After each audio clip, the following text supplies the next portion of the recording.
early today. Get some live footage going in here.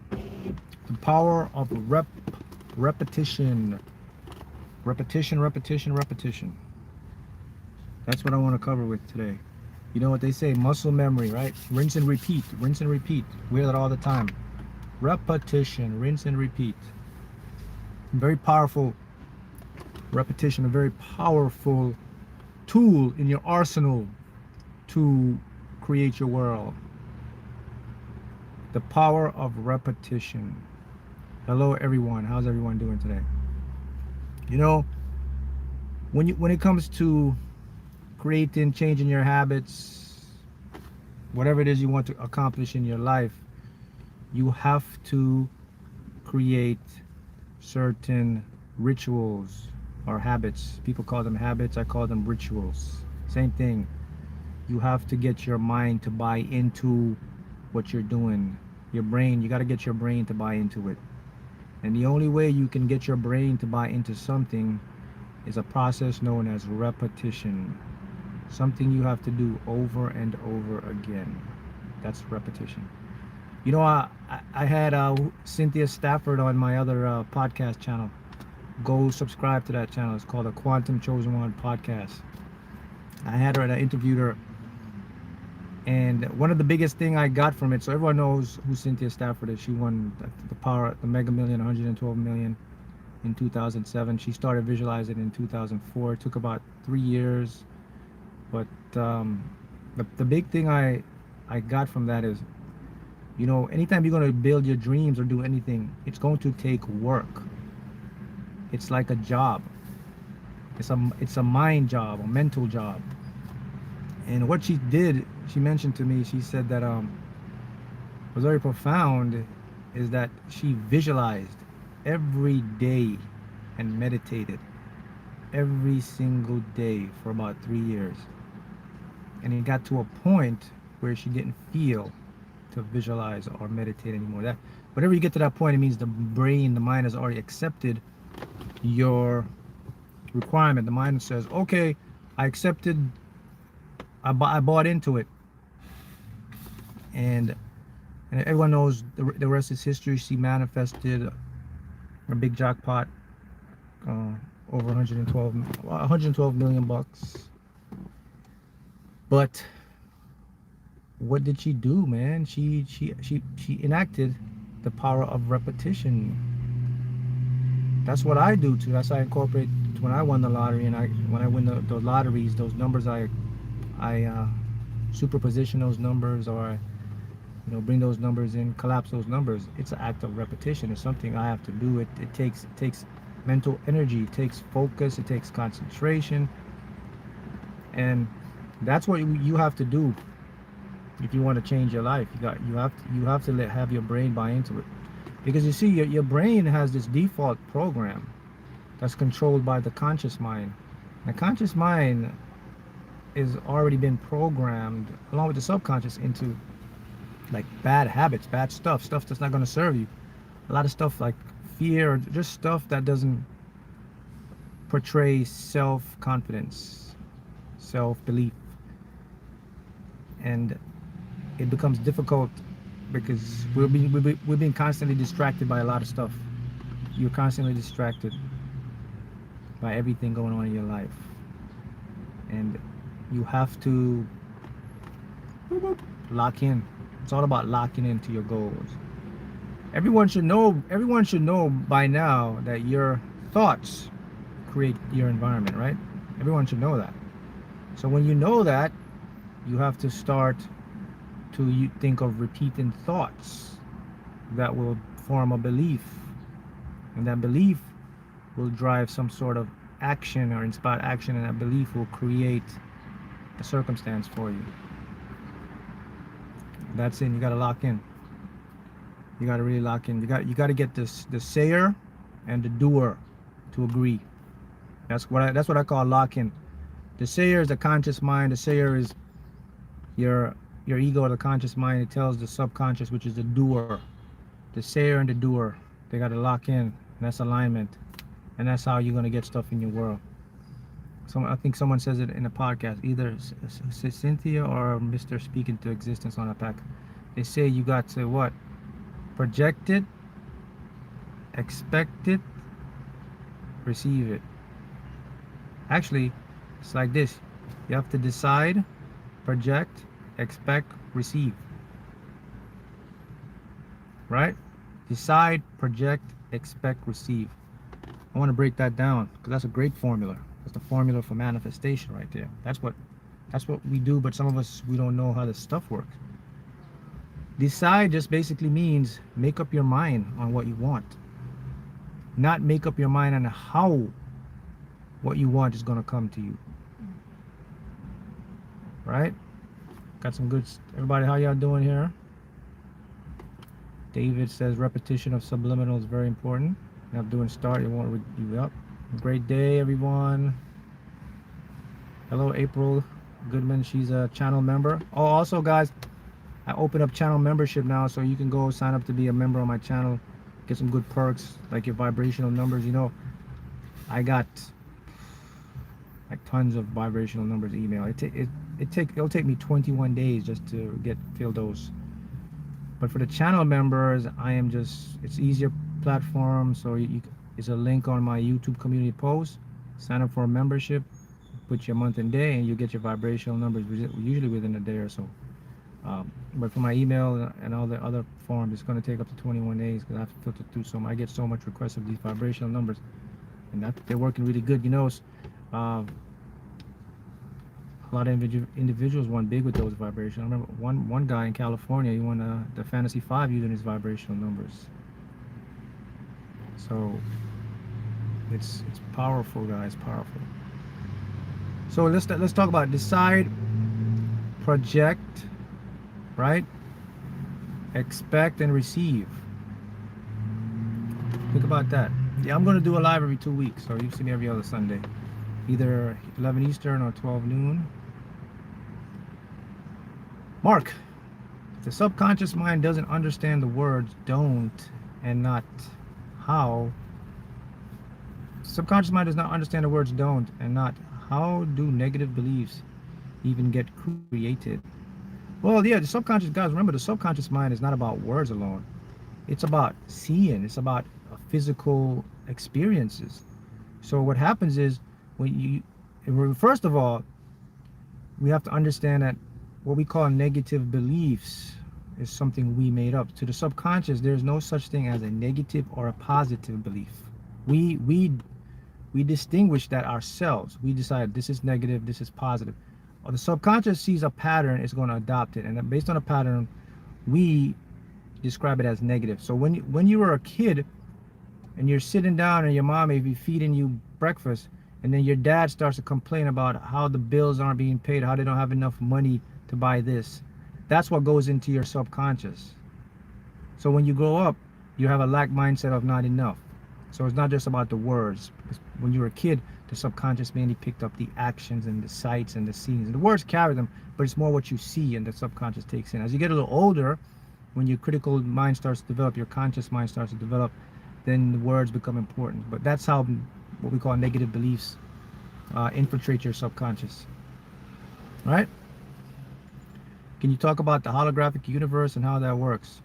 Yes, I could talk about that all day. I love those stuff. I love quantum physics and how this world isn't real like I've been teaching, and science is now catching up to it. So the holographic universe. So you and I are human beings, right? So we have blood, bone, tissue. Break our tissues down. They become what? Cells. Break your cells down. What do we have next? Molecules. All right, we're getting somewhere now. Break your molecules down more. What do we have now? There we go. Now we have what's called quanta or quantize, quantum particles. And we got the atom, which has its host, electrons, protons, neutrons, the nucleus orbiting it. Then we go even deeper than that. We get to the level of strings, called string theory. And we can now even go deeper than that. And what a string is basically vibration, or everything actually oscillates. Nothing actually vibrates, guys. Oscillation is a form of a wave. It's like a trough. So if you throw a rock in the water, see how the water just, that's called an oscillation. That's how everything is actually a wave. Everything is a wave of probabilities. So we break that down and we get these little strings, right? They're practically invisible. They're immaterial stuff. And we could go even deeper now, and we know what these strings are composed of. They're called information. They're like pixels to you and I to make it easy, but in physics it's called qubits. Qubits. So it's like bits of these magnetic plasma information. They fuse together and they create our world. So that's what you and I are made of. So those are invisible stuff. They have no solidity. Okay? So our cells and your body is a host, a community of oscillating frequencies. These frequencies give rise to an illusion of a physical thing. So that's the first part of the holographic principle we gotta understand. All right, next part now is space. I used this yesterday. I was doing another live yesterday. It's a TikTok live, but I'll use it now. So space is this. Hold on. So this is space. Space is interwoven with what we call time. Time actually has a particle. It's called a chronon. They're actually looking for it, but they suspect, like just like an atom, time is made up of particles called chronons. It's a theory right now. So they say, but the thing about space is space. Okay. Space. Got some comments here. All right. So space is like this paper. With this paper, it's a fabric, like a fabric. Look, I can ripple this stuff. I can bend it. And you know what I can even do? I can even tear it. Guess what? You can do the same thing with space. Space is just like that. If you have enough powerful energy, you can actually tear holes in space. This space right here. Where it goes to, I don't know. Another dimension, who knows? We haven't figured that out. But we know we can tear holes in space-time. That's what black holes are. That's a star. It rips a hole. So the holographic principle now knows that space and time are two-dimensional. They're not a three-dimensional thing. They're two-dimensional stuff. That's because black holes shows that information, when it goes in, it spits back out. So you and I are three-dimensional on a two-dimensional. That's a holographic universe. Now what makes it a holographic universe is this point. It's not that you and I are holograms like on your card. It's not that way. It's a hologram in the fact that if you take a hologram and you take a piece of a hologram, every other information of the hologram is on the piece. The piece contains a whole hologram.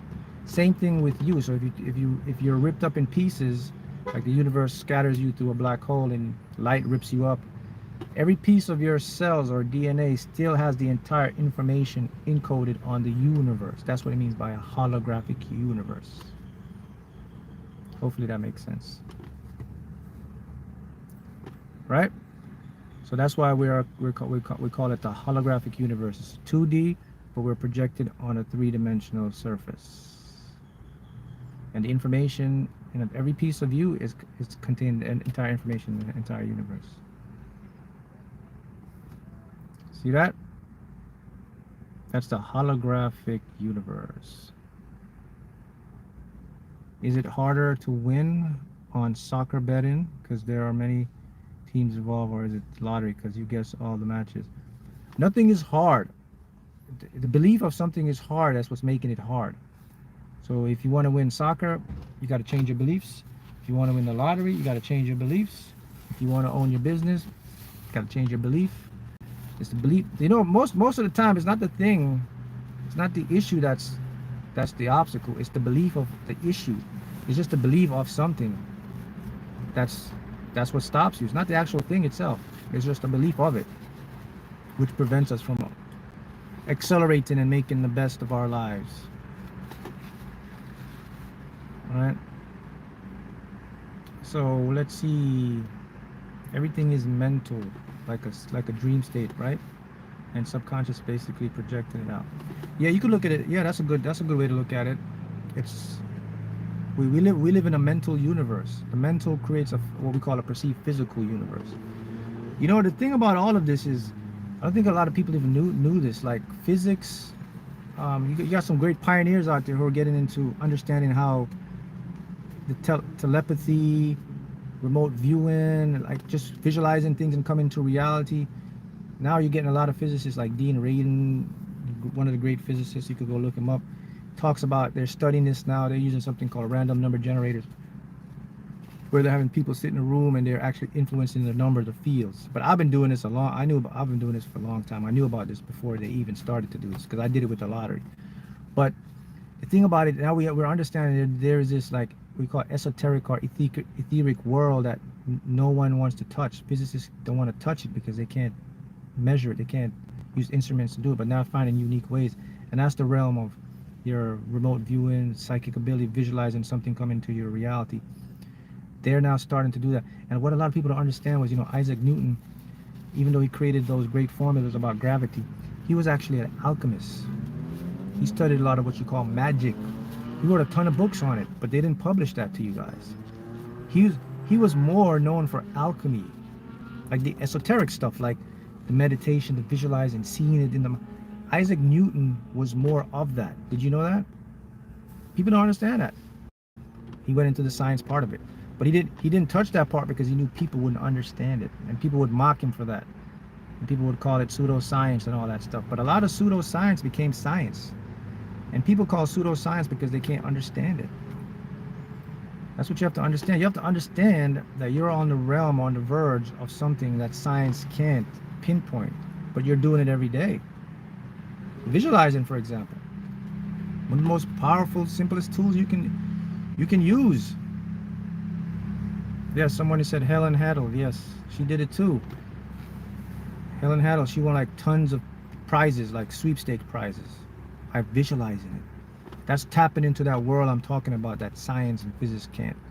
Now they're starting to parent. Now they're starting to see what's happening. They're starting to see that there's something beyond the quantum particle. There's something beyond the beyond. And that beyond is what's influencing this beyond. And that beyond is what we call the consciousness. They're actually starting to see now consciousness might be a tangible thing. What I mean by consciousness, it just means your self-awareness. You having a self-awareness of who you are. The voices, the mind, the ability for you to talk in your head and hear yourself speak in your head, even though you don't have any ears in your head, but you can still hear yourself. Your ears is outside. That's what I'm talking about, the meditation and all that stuff, right? So it's very important people get this. And then, I mean, the ones who do are the ones that can definitely enhance their life. Mark, did you know that there's a CIA document saying that Nikola Tesla was from Venus? Yeah, there is one on the unreleased, the released website, CIA. Hey, look, the thing I don't understand is, when the universe began, so the universe is actually about 45 billion years in diameter, light years. So people say, well, Mark, the universe is only 13 billion years old. No, it's not. What we're seeing 13 billion years from the past. We're seeing the light from 13 billion years ago, but it's actually 45 billion years. So we haven't caught up to that yet. So we're just seeing things from the past. We're not seeing the actual age of the universe, of the observable universe. Observable universe is what we can see. Immense infinity of the universe, light hasn't even caught us yet. So he goes on. So no one even knows what's beyond that. So no one can ever tell you, oh, the universe is not infinite. Oh, it's limited. They can't ever tell you that. Physicists, no one can tell you because they don't know. That's why we call it the observable universe. But the interesting thing about that, about Tesla being from Venus and all this stuff, is if you think about it, when the Earth was created, right, 13 billion years ago, the Earth was like Venus. Did you know that, right? And guess what? Venus was like the Earth. So the planet Venus was just like the Earth 13 billion years ago. So when the Earth started its thing, Venus was already thriving. So who knows if there are already life on Venus, humanoids, beings, and then over time Venus moved out of the habitable zone and then they migrated to the Earth when the Earth caught up to the habitable zone. Mars was like that 13 billion years ago. All those planets, they were in a habitable zone, but they moved. People don't think about that. So when someone says, yeah, you know, Mars and Venus, I have an open mind. I say it's possible, because life evolved. Who no one knows. What if life came from those planets to the Earth? You know, what brought life to Earth is a meteorite. Everyone's technically an alien then. Amino acids, the first form of life. Amino acids, first building block of life, came from meteorites. Didn't come from the Earth. All the water in the ocean you see didn't come from the Earth. It came from rocks in space, ice, meteorites, Kuiper belt, outer regions of space. So, have you ever listened to Bashar? I've heard some stuff from him. Yeah, he's I think he channels a different being in a different dimension. But that goes to show you, that's what I'm talking about. You have these individuals that can channel high information. Where's all that stuff coming from? You know? And I go back to the Cynthia Stafford thing. Like, someone can visualize, even my story. You can sit there and you visualize for a couple years, and then the exact amount you visualize actually come out and you win it. That's no coincidence. That shows there's something beyond the observable. It's like with me, when I visualize I won the lottery, the same principle. When I visualize these numbers and I collapse them and I play them for some months and they come out, and some of them even come out the exact day I called it and the exact time I called it. That was very trippy. And all those stuff I really think about, and I always wonder, and I kind of knew that there's a power that I have that I think everyone have, but they just have to know to turn it on.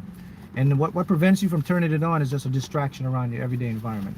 A lot of distractions what prevents you from tuning in. When you're distracted, if you're constantly distracted, you can never activate repetition the way you want it. If you're constantly being distracted, and what I mean by distraction is everything going on. TV, social media, all the stuff they put out, sports, entertainment, nothing's wrong with those things in balance. But a lot of us, we get distracted from our goals. And because it targets your subconscious mind, man. Yeah, good point here. Someone says people travel from other lands to America to control and call other aliens and travel here. You know, we're entering a new time of paradigm shift. A few thousand years ago, people didn't believe that other lands existed. A few thousand years ago, people didn't believe. They believed that the solar system was just all there is in the universe. And now we see expansion. Now I'm going to tell you something that's going to shock you, and I'm calling it here first. Now we see all these UAPs and these crafts and these crafts that we've been seeing, these alien crafts, right? UFOs. I want to share something very powerful with you about that. And you know, the U.S. government, the USS Nimitz 2017 with these crafts, people think they're aliens. I don't think they're even aliens. I think they're here before you and I. They're part of us. They're just interdimensional. That's why they've been here, man. They're probably the creators of us. They've been watching you and I for thousands of years. And I'm going to show you something powerful. In the Vatican, there is a sculpture or a document from a Roman soldier in the 12th or 13th century when they were battling, and the guy wrote, it's in the Vatican, go look it up, they have it in the Vatican. The guy wrote that during battle there was a golden a light shield in Roman shields, like a saucer, and the shield kept following them during the battle, flying over them, watching them. So you're going to be shocked. A lot of people aren't ready for this. They're already here, and this is my theory, my guess. I think they are in the ocean, because in the ocean is where humans can't go. Humans haven't explored the ocean. It's what is it? Not the temperature, but just the pressure. The pressure down there is just truly immense. Okay, we don't even have the technology to get there, so they would be deep down in the ocean. So that's what I'm telling you guys. It's gonna shock you guys in the next 10 to 15 years. It's gonna be a paradigm shift happening. So So we're like they call it zoo hypothesis. We're like they're animals. They're watching us. Our egos are so we think we're the most advanced. We're just higher elevations of animals. Barometric pressure. That's right, man. The barometric pressure. All right. Kelvin's story was on the podcast today. Yes, go check out the Quantum Chosen One podcast. Kelvin's story. It's a story of just what I've been showing you about. Kelvin used basically the numbers, synchronicities, and the universe spoke to him, and that's all I'm gonna leave it at. And he won a nice amount of money. So I'm gonna make you watch the podcast so you can see it. It's very intriguing, fascinating to show you that there's this world beyond us that we can't even kind of we can tap into it. We tap into it all the time, right? I'm seeing continuous repeated numbers for almost a year now, but nothing happened after that. What should I do? You don't do anything. You continue to go on. A year doesn't exist. That's your mind saying, oh, it's a year. The universe is not entitled to make sense to you and I. So that's the thing about when you're going to manifest stuff. You got to stop getting the equation of time, months, and years. You just got to when it happens, it happens. I'm doing it. I'm seeing it. I'm in it when it happens. Because that's how it's going to happen anyway. Time is something we made up. Your subconscious, there's no time. Now, what can happen is if you've been manifesting something and if the synchronicities stop, then that means you're in a receiving mode. It's about to happen. All right? Talk about, which one we talk about? Talk about theta brainwaves. Theta brainwaves. Basically brainwaves, they're oscillating, they're sound waves. So everything wants to be in harmony. So it's called syncing. So when you get into a theta wave, the brain chemistry syncs. It becomes harmonized, and that takes you into what we call a different state of consciousness. That's what you call a meditative hypnotic state. So you're constantly oscillating through different states of consciousness every single second of every day. You're in theta, then you go to delta, you go to gamma, you go to beta, and then based on those different states is a different awareness that the brain has. So when you're in a theta, that's what they call the subconscious. It's a more receptive subconscious program state. That's how the brain works. You got to be able to catch the right wave to train your brain, and repetition does that. To manifest a big prize, do you have to visualize a certain amount of money? Yes and no. You can visualize a certain amount, or you can just visualize a generic hundreds of thousands or millions of bucks. But to manifest anything, how do you enter theta? To meditation and when you go to sleep or hypnotize. To manifest anything, you have to visualize. You have to see it. Point blank. That's number one, right? But it sounds important. But here's the most important part about all that. The visualization is very important, but that's not the most important part in manifesting something. It's so simple, yet no one will get it. But I'm going to share it with you right now. You're going to be like, what? For real? The most important part in manifesting, guys, is people don't know for certain what they want. They haven't made a decision. If you can't make a decision and decide that's what I want, not what I think I want, you're not going to get your goal. You're going to get weird, trippy stuff because you're going to manifest uncertainty. Think about that. That's where people mess up. They think of something they think they want, but they're not even sure they want it. That's the secret, man. That's why I say decide. I think Cynthia said this, or decide, project, expect, receive. I've always talked about decision, man. I said, look, when you want something, don't ever think about how you're going to get something, because you lost the game if you do that. Because you're going to use your mind, and your mind can't see in the beyond. Your mind can only see in the past. By the past, I mean your past experiences. So I used to make that mistake. I'll be the first to admit it, man. When I started to manifest the car or thing, I was thinking like, how am I going to get this car? See, I started to do that, and I did it for a lot of stuff, but I switched it over because I understand the mistake I was making. I was getting my mind involved, and I don't want my mind involved because my ego, I can't have it involved because it can't help me.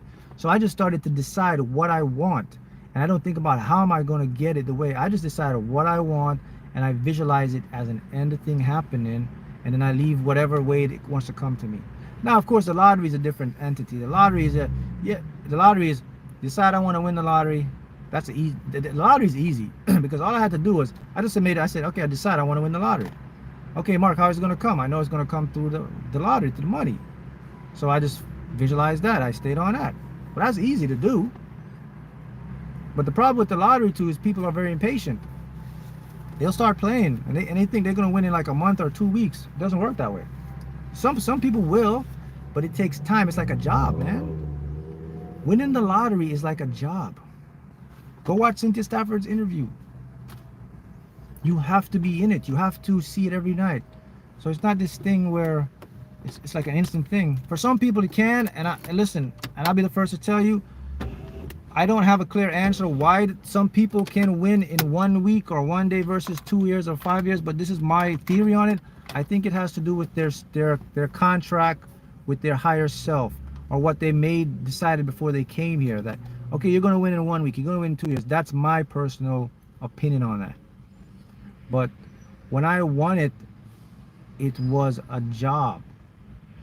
Every night I was visualizing, I was surrounding myself, I became entangled with it. I was patient. I stopped sweating it. I played it like muscle memory, and then when it happened, it just happened. So the matter of lottery is easy. So anybody watching this live, and all of you want to win a lottery, it's very simple. I'm going to tell you right now. Decide, project, expect, receive, and forget about it. Stop thinking about, oh, it's not coming. I've been doing 6 months. If you're saying to yourself, it's been 6 months, you're in resistant mode because you're thinking too much on it. It's going to happen when it's going to happen. If you're playing it, if you have a budget, if you believe in it, if you're seeing it, it will happen one day. Point blank. See? So you can use this principle for anything beyond the lottery. Sales, business. It actually works a lot quicker for other stuff than I believe than the lottery, though. I believe it works a lot faster. Should you always view your manifestation as being fun? 100%. You won't manifest if it's not fun.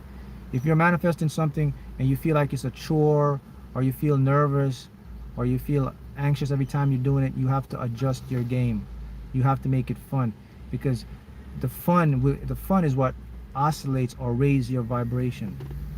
You will not get what you want until you become what you want on a vibrational match. I know you hear a lot of teachers all talk about that. Get in a vibrational match. What they're actually saying to you is what you want exists as a frequency, just like you and I do. Everything is a frequency or an energy. It's the immaterial stuff.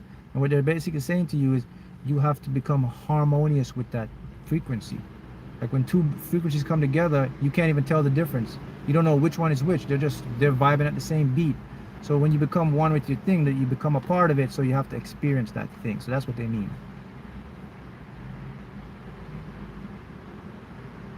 What kind of energy is money?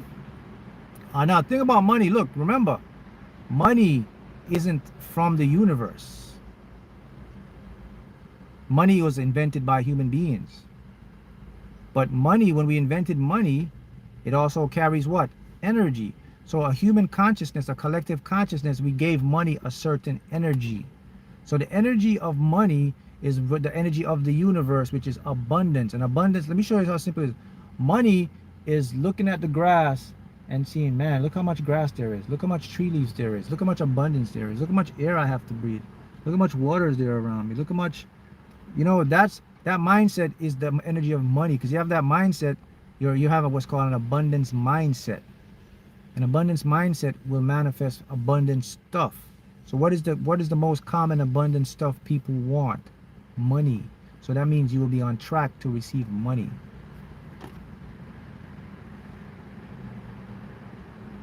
See that? Mark, please. So this is a member here. So my members of my channel, I definitely put you guys first because you guys are definitely supporting the channel. So my member here, World Blogger, Bridger wants to know, Mark, please talk more in detail what it means to tap into your future self. Yes, definitely. So let's talk about the future self or time here. So remember this, guys. It's gonna sound very weird because your brain can't make sense. But listen, every single thing is happening right now. The day you were born, your day of your death is happening right now. It's already done. Everything is. What you're actually experiencing is movements or entropy towards it. So let me show you what I mean by the future self. So if you think of something in your head, you've already done it.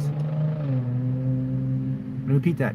If you think of something in your head, a desire, it's already done. It's there, right next to you. But here it is. This is you in the present moment, and this is the future self right above you. But where is it at? It's still in the present moment. See, this is you, your future self up here. So what's the difference? What separates it? It's in a different coordinate. See, there's a coordinate, but it's right next to you in the present. That's called the future self. So how do you tap into the future self? You go to the coordinate. So how do I go to the coordinate? By visualizing it, by seeing it. Then the coordinate will start to come to you because you're sending information to it, because it's already there. So anytime you can see anything in your mind, about what you want, even what you don't want, you've already created it somewhere. So you have a choice now. You can go to that thing by focusing on it, or you can ignore that thing by not focusing on it. So let's go back again. So let's say I'm focusing on it, it pops in as a coordinate. See, it's right there. That's what we call a wave. So it becomes a wave of potential, and then I visualize it. Now it's a wave of possibility. Now let's say I don't want it, and I focus on something else. It disappears. I'm still here though. But I want it again. It pops back up. Disappears. Pops back up. Same space and time. That's the future self. That's the easiest way I can make it.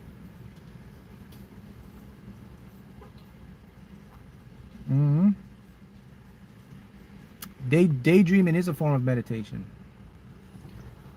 But dreaming is not, when you sleep and you're dreaming, is not meditation. But daydreaming is a form of meditation. Can I focus on manifesting the lottery and a girlfriend at the same time? Yeah. You can focus on multiple things at the same time, but the key is you got to do them in what's the best way here? You got to do them in sequence or in different scenes. Go one scene, jump to the next scene, jump to the next scene. It doesn't have to make sense. As long as you can keep it in your mind and you can focus on it, you can manifest it. Some people can do 3 or 4 things. It's up to you. But I mean, my advice is no more than 2 things. If you start manifesting more than 2 things, you're going to really get in a state of confusion. Some people can, depending on how big it is. All right? Hello, Erica. Welcome to Vibrational Numbers. Nice.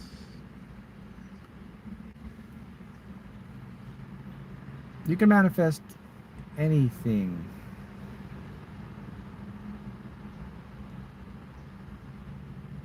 So you see how it works, right? So I have another question here from another member here. Hi, Mark. Can a focused feeling, imaginal scene every night bypass any limiting beliefs your subconscious mind? Yes, that's a good point. So listen, all right. So you can temporarily override your subconscious, by visualizing, using your imagination, you will get what you want. But here's the but now, it won't be consistent. So have you ever noticed why people, like you see random people, when they win the lottery, all these people that win the lottery and after like 5 years they go broke? You know what's happening, right? Can someone tell me what's happening there? Someone making a comment. So you have these people that win the lottery and like 5 years they go broke. Tell me why. Some of them may do manifestation, some of them may whatever you call luck, chance, but they win it. But why do and this is a statistics. This is 50% of lottery winners. We got Louis Fuller, a member here, says it's because they don't believe they deserve it. That's correct, Louis. Basically what happens is they still have a belief in their subconscious mind that they don't believe. So this is a clear example that you can manifest even with limiting beliefs. But here's the issue though. It will show up at some point and it will bring you back to your same pattern. So this is correct. So you can manifest with limiting beliefs, but you know what the consequences are. You're going to lose the money in a few years. Now, if you see someone that is consistently manifesting something, but they're never going down, they just keep at a steady rate. Not only keep steady rate, but they keep adding to it. That is someone who've mastered their subconscious mind. They will always have consistency. Even if they go down, they'll pop right back up because their subconscious is conscious. What I mean by they pop right back up, if it's something they can't control, like say they own a big business and have a lot of money and capital and investments or whatever, and the market crashes and the economy goes down, all these people lose their money, right? And they lose the money along with them. But you know what? They'll be the first to rise quicker than anyone. Some people won't even rise back up. Some people won't even make the money back. They'll make that money back in the next 2 years because the program is already instilled in the subconscious. The subconscious will pop back up and make them rich again. That's how powerful it is when you get repetition going, when you build consistency in your mind. So that means you will never lose it. You can lose it, but you'll get it back. But people who have like the lack of the limiting beliefs are down, when they lose it, they ain't gonna get it back. I mean, look at the statistic. The lottery people, when they win all this money, they have all this money, they probably had investments, they probably had properties, they probably did all the right stuff, but they're going to sabotage themselves because their subconscious holds the action and habit. So they won't ever be able to make it back. They'll try, they use willpower to get some of it back, but they'll go back down again. And they come until you change the programmer. I just got to keep it real with you guys. I'm not going to come on here and sugarcoat it. That's not what I'm here for. I'm here to tell you the truth. Would you rather me lie to you and tell you, would you want me to tell you what you want to hear, or you want me to tell you the truth? I'm telling you the truth. So if you're watching my live and you're someone, you find this channel, it's for a reason. If you're someone you want to change your life, now you know how to do it. If you're someone who just wants, it's too much work for you and you just want a temporary thing, then you can manifest. But I'm telling you, if your subconscious isn't on point, you will never be consistent. You're going to have, the point is, your whole life will be a life of up and down struggle, because you'll constantly, the sayer will constantly be fighting the doer, and the doer is 10-0 against the sayer. The doer will always win in the end. The battle in the war, you may win the war, you may win the battle, but the doer will always win the war. So you guys know my channel. I have tons of content for you to help to change your subconscious mind. But it's good to know that you still can manifest even when your subconscious is still in a state of lack. But the point of that is, so if you want to manifest something, the best thing to do is to bulletproof it. Make sure what you're going to manifest, make sure your subconscious is ready to. Because you're not going to be a happy camper. someone mentioned they're scared to go broke. Yeah, but think about this. What is scared to go broke? Scarcity. It's a scarcity mindset. It's a lack mindset. That's actually broke. If you're scared to go broke, if you have money, if you're decent money or you're making good, make decent money, and you're scared to go broke, you have a lack mindset. Think about that. If you're making money, yet you have a lot of money in your bank account, and you're still scared to go broke, you're in a lack mindset. You're making money, and you don't think about going broke, and you focus in the present, you have an abundance mindset. See, money can't run out, man. Money always they make money every day. Abundance is always around you every day. You know, they have a saying, the more money you get, the more people get tight. The more money they have, they get scared to spend it because they're scared. They're creating a lack mindset. You know, with me, man, the more money I get, I circulate my money. The more money I get, I just think to myself, wow, how can I use this to benefit? I create more content, I do more stuff. I don't think about going broke. I never do that. I used to, but I changed. I just think about what I like to do. If I want something, I get it. I don't think about, man, but Mark, you're spending too much. I don't think about any of that because I know I will always make it more because I have an abundance mindset. I never think about it. Like, man, I got all this money, man. You know, Mark, you got this money. You got to be careful. You got to. Now, look, there's a line where you have to be intelligent. Of course, when you're making money or have or some budget, or you got to be caught. You're not gonna go out and just buy everything. I'm just speaking about in a general term to understand that you don't have to sweat like, damn, I got to try to keep my money, because when you hold on something, you tight something, you're gonna lose it. Because that's resistance. But when you just let it flow, it's always gonna come to you. Right? How do we become a member? Man, you know what? I think you go to the community tab on my YouTube channel. Can someone because someone did it before. Can someone put how you can become a channel member? How they can sign up to become a channel member on my channel? Channel member. How do you overcome laziness? You have to have a desire and a drive to do something. You have to have something that's going to initiate you to do it if you want to overcome laziness.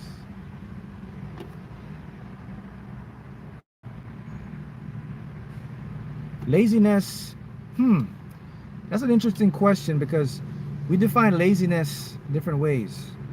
So would you define laziness like it's someone that just makes whatever they're doing easy, they don't rush? I don't consider it lazy. Or would you call someone laziness that doesn't have any inspirations? So laziness to me is someone that doesn't have like a goal, a desire, or inspiration to do something. That's my definition of laziness. So if that's what you're talking about, then that means you got to start to develop and know what you want. Sometimes most of those things, laziness and procrastination, are tied to your subconscious blocks or subconscious beliefs. And the fact is, I said, guys, a lot of us don't know what we want because we don't believe we can have what we want. And that's a product of society.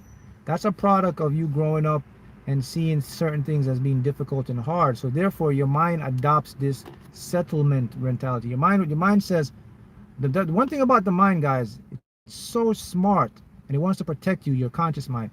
It has different levels. So you have what you really want up here. But when you look up there to get it, you say, man, that's going to be hard, man. I don't know how I'm going to do that. So what your mind does, your mind compensates. It says, all right, Mark, so let's settle. See that? Don't settle. That's what the mind, because it wants to protect you. And that's what a lot of people do. They find it very hard to dream their big dreams because they think like, man, ain't no way I can get that, man. Ain't no way I could do that. You know, 5 years ago, I didn't think I would be doing any of this. I couldn't even imagine any of this. But here I am, talking to you beautiful people. sharing knowledge to all my beautiful tribe. 5 years ago, I would never believe that. 5 years ago, I never believed I would win the lottery and do what I did and get the car and then win it again and buy other stuff and do other stuff and then create this platform to teach and inspire. None of that. I could never imagine any of that 5 years ago. That was an unimaginable thing to me. But yet, I am here today. See, I'm showing you. Always dream big. You gotta dream big, man. No matter, just dream big just to make it fun. Don't dream big because you want to have it. That's the secret to dreaming big. When you dream big, don't dream big because you want to achieve it. Dream big because it makes you feel good. The feeling good will get the achievement for you. That's how you trick your mind so it doesn't stop you.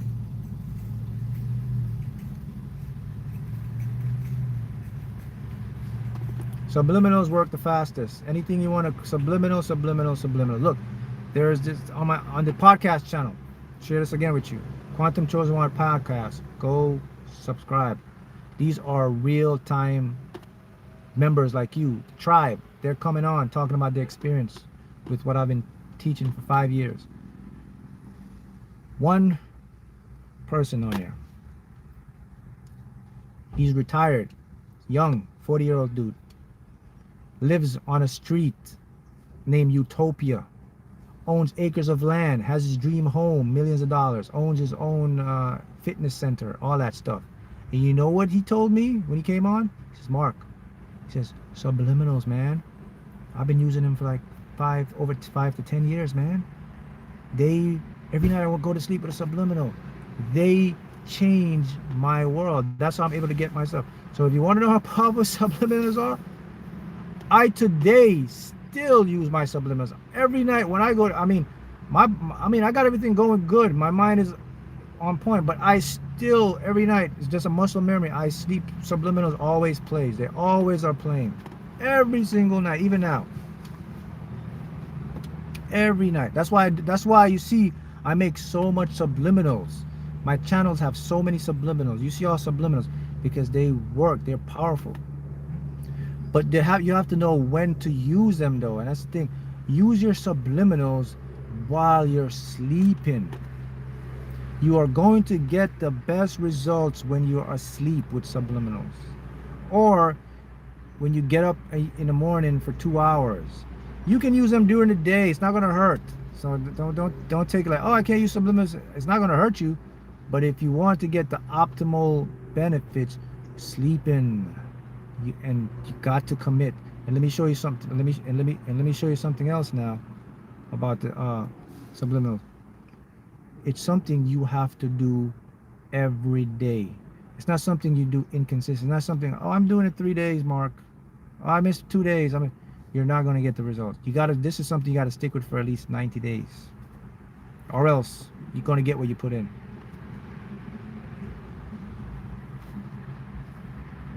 Right?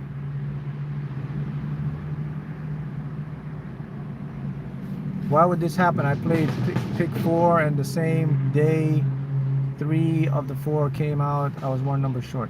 That's just how the universe works sometimes. It happens to me all the time. I used to be 1 numbers off all the time. I don't sweat it. I just keep playing and it comes out.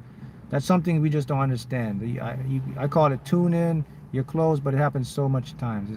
There's actually not something wrong with it. It's just how it works. Remember, you're constantly tuned into something, so you're always going to be off a little bit. But if you keep going, you're going to catch it. So you may just be tuning. I think we read into too deep. Like, man, why is this happening? Listen, man. Listen, guys. Nothing happens to you. Everything happens for you. If you adopt that mindset, you will see things that are a better thing.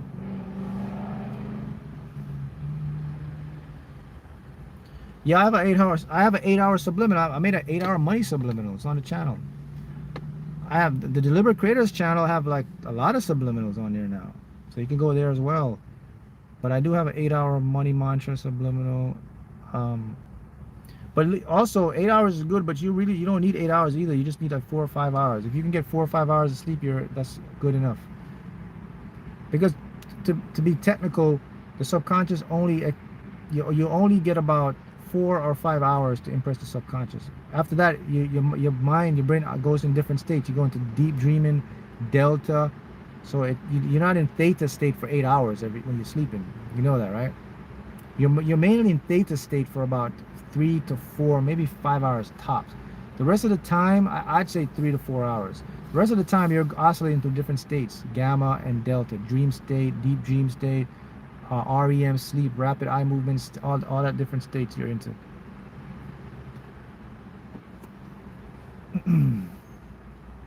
Affirmate, there's subliminals for everything. There's subliminals to make you age less.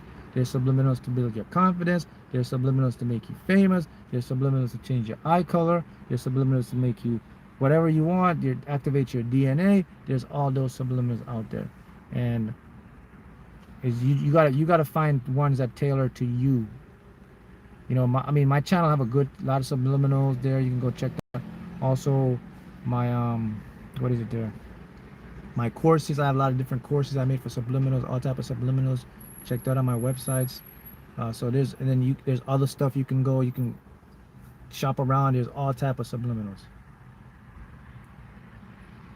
But if anyone here wants to know the power of subliminals, there's a perfect example. 40-year-old, retired, have his big land. I think he lives in Canada, and he attributes it to subliminals. He never missed his subliminals.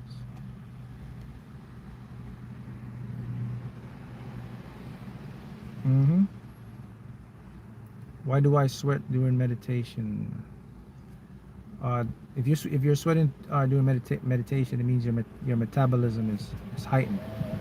So your cells are speeding up. You're burning. It's a good thing. It's just that you're activating a lot of energy. So our bodies are just different. Our bodies are unique. We all have different stuff, right? So like when you're going to create something, is it better to visualize? So when you're going to visualize, right, you want to, anything you're visualizing, there has to be what I call a grabber to it. And Cynthia mentioned this too. You know, when she was visualizing winning the lottery, right, she just didn't, you know, she didn't just want to win the lottery just for winning the lottery, right? You know why she was wanting? Because there was a situation that she needed a lot of money to handle. So her grabber was the situation. So she was focused on the situation, not the lottery. The lottery to her was the channel to handle the situation, but the situation was the biggest thing. Just like me, when I won the lottery, I wasn't focused on the lottery. I was focused on this car. The car was my situation. The car was my grabber. The lottery was a vehicle to win for me to get the car. You see the correlation going here? So if you're someone out there and you're visualizing you want to win the lottery, it'd be a lot easier if you're going to win if you focus on what is it that I would like to do with this? What is this for? Because I said to you before, and I say it again, money doesn't excite your mind because money is nothing. It doesn't survival stuff. Your brain doesn't get excited for money because money is not a natural evolutionary part of the brain. We invented money. But if you focus on something like family, a home, a car, a business, something that will make you want to win, that's the big secret that will help. Because what that does, when you focus on the grabber, it makes you excited. It raises your vibration. That's what you want. We got here Sunny Silver Bunnies. Quantum Chosen One Podcast is here. Sunny, what do you think of this new metaverse? It seems like a trap or distraction to keeping us from mastering our subconscious. If we got to put Google's on, eye gates, ear gates are entryway. Well, remember guys, everything can be a distraction based on our focus on it. So the metaverse, it can be something good if you see it as something good that will help you manifest, or it can be a distraction if you see it as a distraction. So everything guys just depends on your perception of it. What's a distraction for some can actually be an inspiration for others. So there's always something good in everything. So it just depends on how you look at it.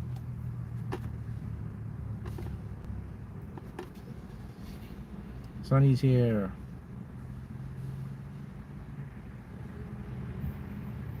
Mark, should I use subliminals in my first language only, or is it okay to use subliminals in English? So this is a good question I get asked. So you know, if you're, so let's say you have your native language, but you learn English and you understand it in English, it doesn't matter. You can go either or, because you've already understand it. So it really doesn't matter. So you can go your native language, or you can go in another language.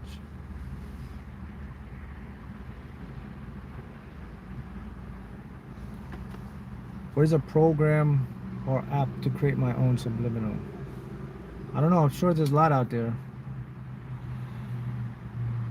I don't know. There's a lot of different apps you can use.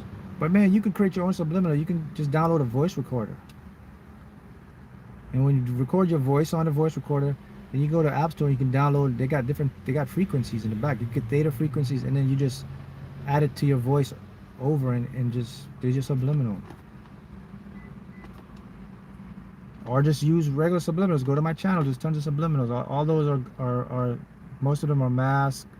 They have the frequencies back in them. Yep, perception, is it half full? Is it half empty?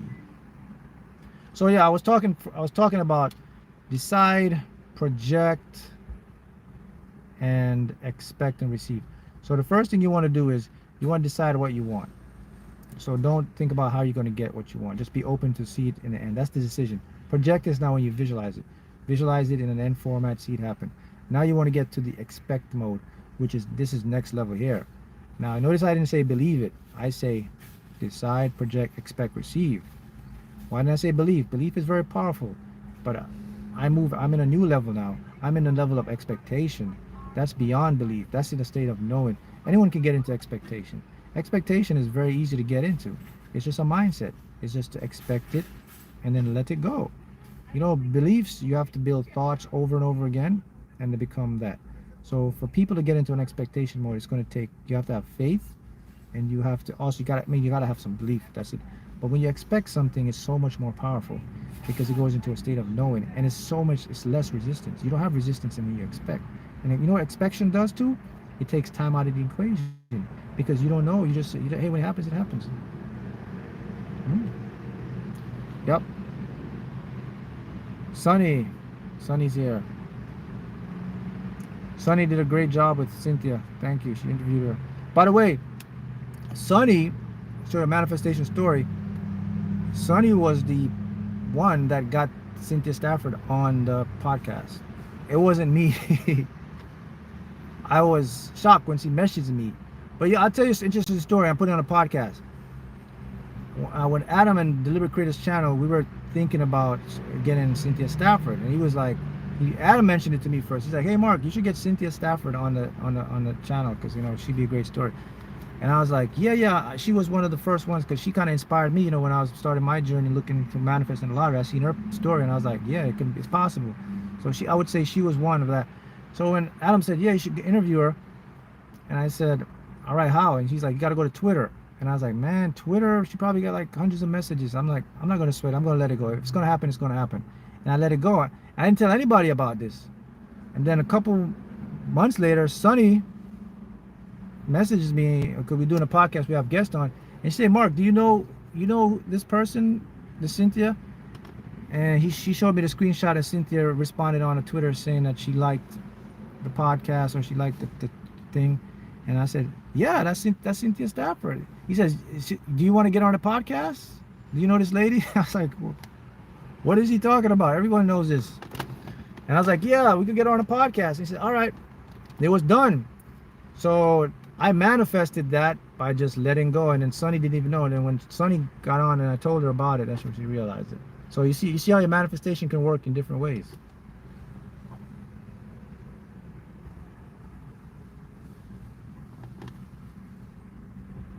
Right? I know a shiny silver bunny, but Sunny from our podcast, Quantum Choice One podcast.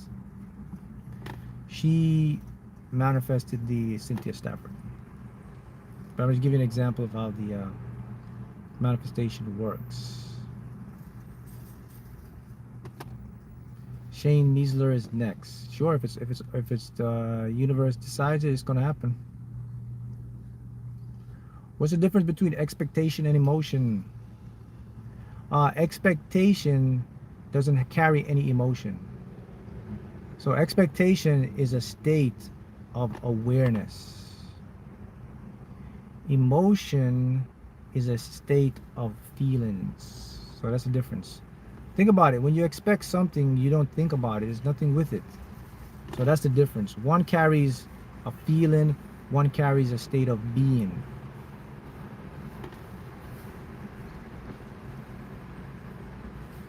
See how it works?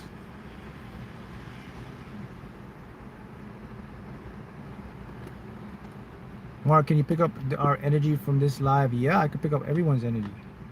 Everyone is entangled.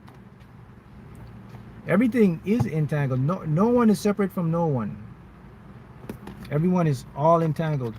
Because remember when the universe began, right? Everything came from what? A singularity. From the singularity, everything spread apart. So that means no matter wherever everything is in the universe, beyond the observable universe, you're still connected. You're still entangled with it. I'll tell you another secret. When you master repetition and you start to like get good at your craft and do your thing, do your work, whatever you're creating or manifesting, when you start to do it, that world becomes entangled with you now. So what does it mean? It means, okay, let's say you're someone that's into sales, or well, I'll use the lottery because this is the only way I can relate to it for my thing. So what with the lottery, because I started it, I became entangled with the lottery. So now everywhere I go, I'm always getting messages about lottery. Universe is always helping me to like win lottery. I'll see numbers. And I told you this story like a couple weeks ago. I went to the Winn-Dixie and there was this number right in front on the floor in front of me from like a parking decal, and I played it, and it came out like it was $7,000 and I won it.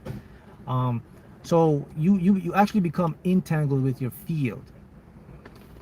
So we could take this beyond the lottery. So let's say you're someone into, I don't know, maybe real estate or sales or something. That means you're going to be entangled with your field. That means there's always going to be some opportunity for you to get more sales, or some. You're always going to see something on the internet, or so. That's the beauty about this, guys. Once you become entangled with your desires start to show up to help you even more. Even after you manifest your desires, you can never break the entanglement now. You're always still going to get these entangled stuff with it. Now, entanglement works on two aspects now. Entanglement also means on a negative aspect. So if that means if you're someone that's like always thinking negative and always expecting the worst to happen, you're going to be entangled in that universe. So a lot of you're always going to have the worst. You're always going to be like, man, see, I told you, man, this always happens to me, man. Why me? Da da da. Because you're entangled. So you got to remember, you become entangled with what you dominantly think about. When I mean entangled, I mean the universe is actually looking to show you more of that stuff as an experience. Remember now, the universe isn't going to tell you between good or bad. That's your decision. It's just going to give you what you become entangled with. How do you know if it's right for you? Because you will feel it in your heart. It will feel good. You will have a positive energy and movement to it. When something is right for you, there won't be any doubt or question. See how that works? So that's a reminder for you guys that everything that you do, you become entangled with. Anything. You do it long enough, you think it long enough, it becomes, you can't break the connection ever. It's always going to look for you. It's always going to try to help you. That's why I always say, when you go to sleep at night, make sure the last thing you're falling asleep is something positive, because you're creating an entanglement.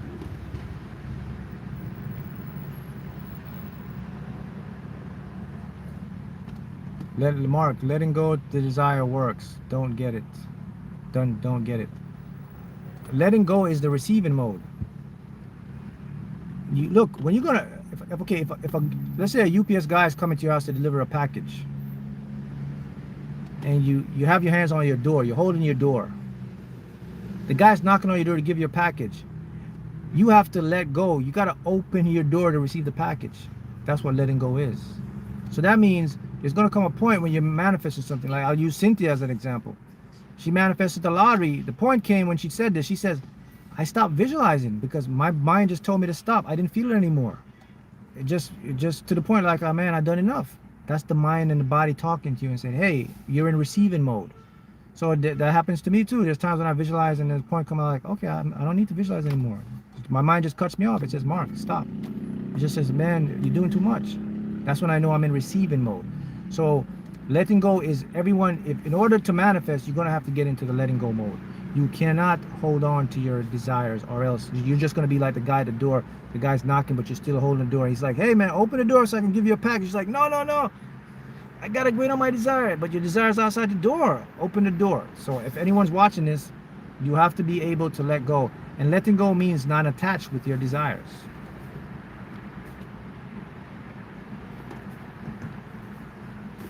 Do you get angry when you just know something is going to happen, but it doesn't? I used to get angry, but now I don't, because now I know that I'm attached to it. See guys, I developed the mentality for it is what it is. I'm open to whatever. I don't really like concretely focus or expect things in a certain specific way. I expect a big picture. I expect something, but I don't try to get attached to anything, because it's just going to fuel your ego. Worrying is resistance. Fear is resistance. Doubt is resistance. Lack of self-confidence, lack of self-belief is resistance. Not believing in yourself is resistance. Not believing you deserve it is resistance. Satisfying others without satisfying yourself is resistance. Making yourself unhappy for others' happiness is resistance. Oh, that's resistance. Not putting yourself first is resistance. Caring what other people think about you is resistance. Focusing on other people is resistance. Comparison against other people is resistance. That's resistance. You know what resistance is? What you want is moving away from you. I'll go to Cynthia again. You know, she said something important, and a lot of us do. When she said this too, and this, I think people struggle with this a lot, especially when they're doing the lottery. They find it difficult to get happy for other people winning when they're not winning. She said when she saw people won, she was happy. She was grateful. She was out of resistance. So if some of you guys are manifesting a lottery and you see someone winning and it's showing up on your news feed, the universe isn't teasing you or torturing you. The universe is showing you what's next for you, but we interpret it as tease and we get jealous and we get angry. Like, man, damn man, I've been playing for 6 months and this man just got here and did 2 weeks and he won all this money. Come on, man. That's resistance.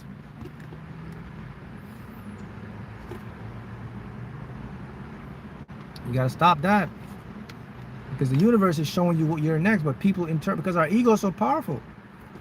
The ego says, man, look at this, man. Look, they're rubbing it in your face.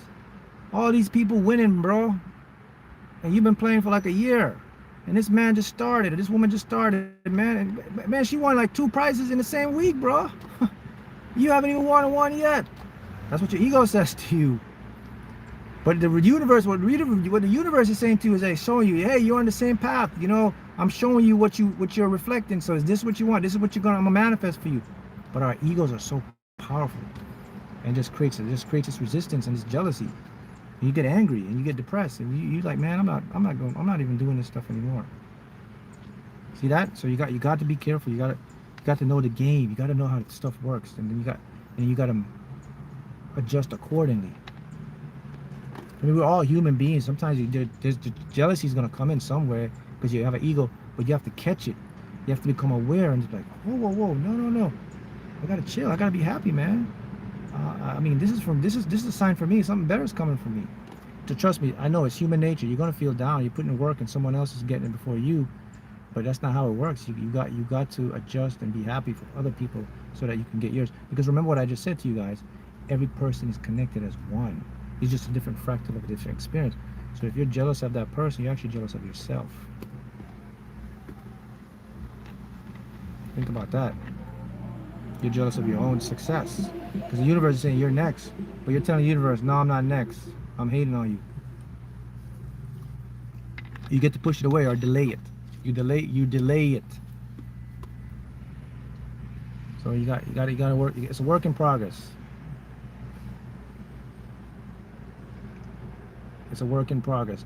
It's the ego, the reptilian brain, the mind. It's very powerful. It likes to just hold us back with these type of judgment and fear and jealousy, and doesn't want you to express love, and doesn't want you to share stuff. Because it's a greedy. The ego is a greed mind. It's a greedy, got to get it all mindset, because it says I have to get everything I can because I'm not going to be here. I'm going to die one day. So let me get it all at once, and I'm going to just be greedy and go for myself. The true self or the higher self doesn't exist that way. It doesn't need that. It knows because it's infinite. But that's who you are. Until you recognize that, that's when the game will change for you. Until you recognize that there's no need to rush, or there's no need to need. Everything comes to you at the perfect time for you. Everything you want will come to you. Just have to clear the space. And the time it's irrelevant. 1 year, 2 months, whatever, all that is irrelevant. Something you made up. Just be in the space of receiving it. Be in the space of expecting it, and then it will pop into your world. And when you realize that, that's when you become next level, higher consciousness. You become in the 1 percentile. You're above 90%, 99% of the entire world, because you have officially mastered your emotions and your mind.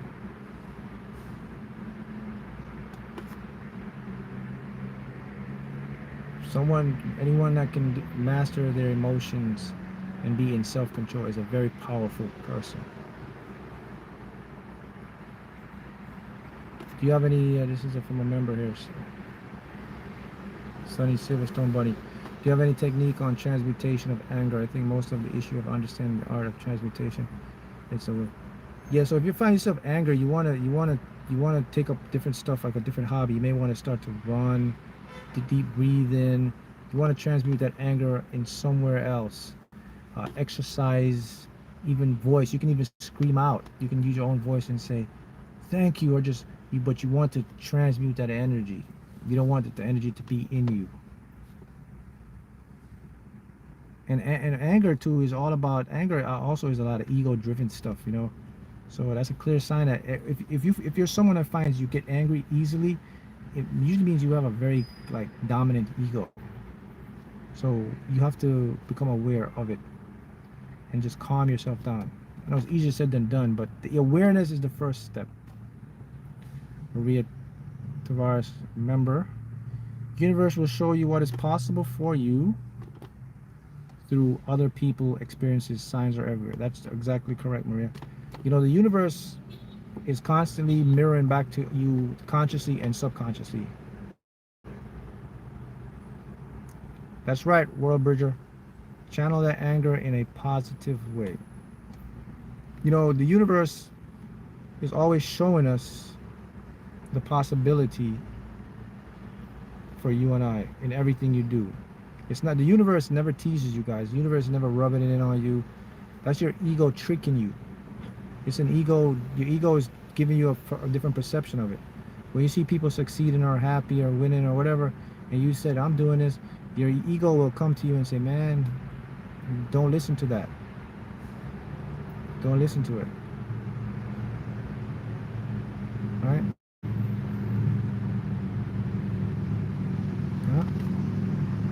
So you got to decide what you want. You project what you want. Now you expect what you want. So you know what expectation is, right? The next step, now you got to be in a state of receiving it now. Receiving means is the letting go part. The receiving now is you just sitting back like this, chilling, waiting for your higher self to give you inspired action to receive your goal. That's receiving. Receiving is me watching my manifestation behind the scenes. I'm directing the movie, but I'm not involved in the movie. I'm behind the scenes. I'm just watching my movie play out. I'm not trying to control anything. I'm not trying to push anything. I'm just flowing. That's receiving mode. Whatever happens, happens. It is what it is. And then my higher self now gives me wake me up and give me an inspired action, which is the next logical step. And you can only receive inspired action when you are in a non-attached mode. You cannot receive inspired action if you're attached, because you will miss the sign, because your ego is dominant. You will get inspired action, but you won't receive it, if you know what I mean.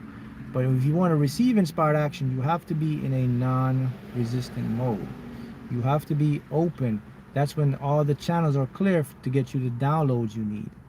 So when you get inspired action, now I know how to go make my goal. You know what I'm saying? I gotta give you an example with the Cynthia Stafford thing. Adam was like, hey man, you should get her. Okay? I decided, okay, let's do it. Decided, projected. Hey, how can I get her? Twitter. I checked it out. Oh man, mine says, well Mark, you know, there's too many people on there. I didn't do that coincidence. I'm listening to my mind. Mine says, don't worry about it. I said, okay, it is what it is. I let it go. See? Receive mode now. I'm in receive mode. Sonny sends me a message. By the way, Sonny had no idea about Cynthia. I never talked to her about getting Cynthia Stafford. No one knew except Adam. She messaged me a couple months later. That's receive mode. I said, all right, get her on. It is what it is. Boom, she was on. That is an example of inspired action right there. Right? Yes. You guys, it's a learning process for you. I don't expect any of you guys to master this right now, especially if you're new to my channel or new to this. It's gonna take you some time. It's all right. You gotta get your wind under your wings. So, but you're learning. That's an important thing. It's a everyday you're getting better process. It's not like, oh man, Mark is telling me all this stuff. I gotta do all this stuff right now. No, you gotta do one thing at a time. I'm just giving you the information so you can summarize it and use it in your own way. Do you use vision boards? I use vision boards in my mind. I have, well, you can say I have a vision board in my phone, but pictures, but I hardly look at that anymore. I practice doing a lot of stuff in my mind now. My vision board is in my mind. I've gotten really good with visualizing. I've been working on that. Now for some people, remember this guys, there's a condition that some individuals suffer from where they cannot see images in their head. So that's a real thing. So when someone says, Mark, I can't visualize, people laugh, but it's not a laughing thing, because like most of you can see images. There's a condition where people can't see images in their head. Vision boards are good for that. So if you're someone who have difficulty seeing images in your mind's eye, you can use vision board, or you can use feelings. But if you're someone who can visualize, you should go ahead and start to work on that to be very good.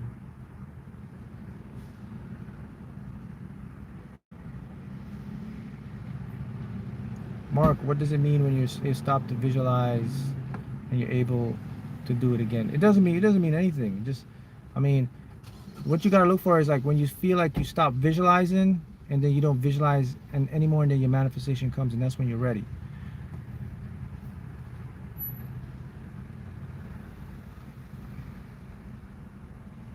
Yeah, repetition is the key. Mark, are you going to do a meet and greet anytime? Yeah, I was thinking about doing that in South Florida here. Organize it somewhere. I'm actually planning on doing that. I'll keep you posted.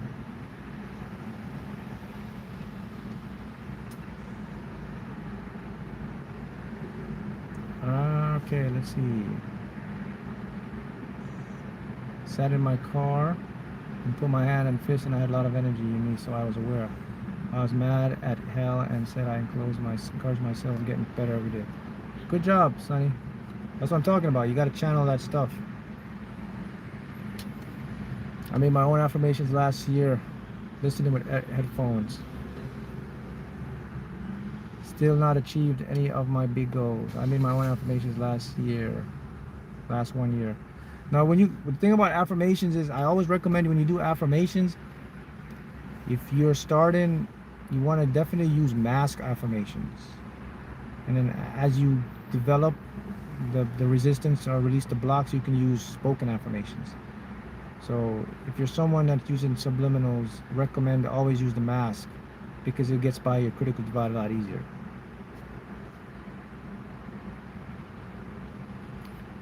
Here's someone with a good point. This is from Miss Pretty. She says, for those who have, scroll down here, for those who have trouble visualizing, try writing them down and use descriptive words. There you go. See? Each one teach one, and each one's helping each one. I live in West Kendall. Oh, cool. You're not too far. See? I heard of an app called Self-Pause that allows you to record affirmation in a mask voice. There you go. Always use question formats. That's correct. I can visualize, but not long. Yes, you can. As you practice, you can get longer. It's all practice. Remember, repetition is the thing. Mark, I enjoy your lives. What are your thoughts? The late Reverend Ike's teachings. You know, a lot of people compare my teachings kind of like Reverend Ike teachings, and I get a lot of comparison to like Reverend Ike, Neville Goddard, and Reverend Ike. He basically taught you. Reverend Ike's more about money, like like abundance and all that stuff, which is good. But his teachings is definitely on point, because he's showing people how to build and believe in themselves. And abundance is your birthright. So yeah, Reverend Ike was definitely ahead of his time. Neville Goddard too.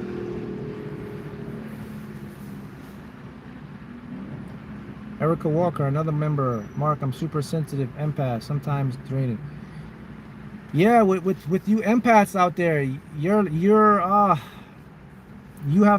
lifestyle have to be a little bit different, because you suck up energy. So with empaths, my recommendation for you guys is you have to make some time for yourself, at least 3 to 4 hours a week.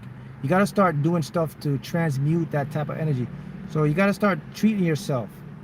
If you're a lady, go get a massage, get your hair done, some nails, whatever make you feel good. Fellas, same thing.